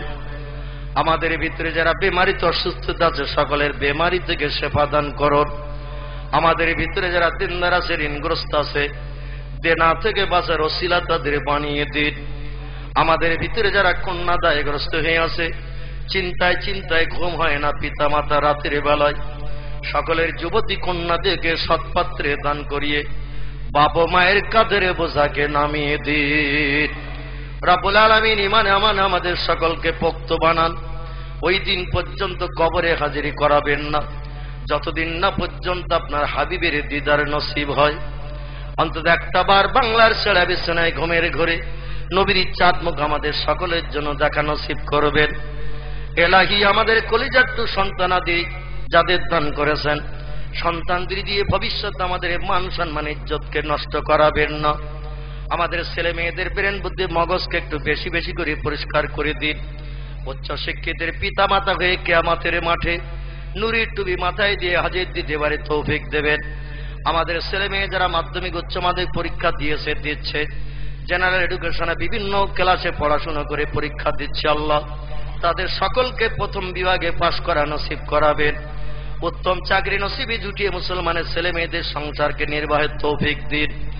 আল্লাহুম্মা ইন্না নাজআলুকা ফি নুহুরিহিম ওয়া নাউযু বিকা মিন শুরুরিহিম। তাকাব্বাল মিন্না ইন্নাকা আনতাস সামিউল আলিম ওয়া তুব আলাইনা ইন্নাকা আনতাত তাওয়াবুর রহিম। সুবহানা রাব্বিকা রাব্বিল ইজ্জাতি আম্মা ইয়াসিফুন ওয়া সালামুন আলাল মুরসালিন ওয়ালহামদুলিল্লাহি রাব্বিল আলামিন। ওয়া হাক লা ইলাহা ইল্লাল্লাহু মুহাম্মাদুর রাসূলুল্লাহ। আসসালামু আলাইকুম ওয়া রাহমাতুল্লাহ।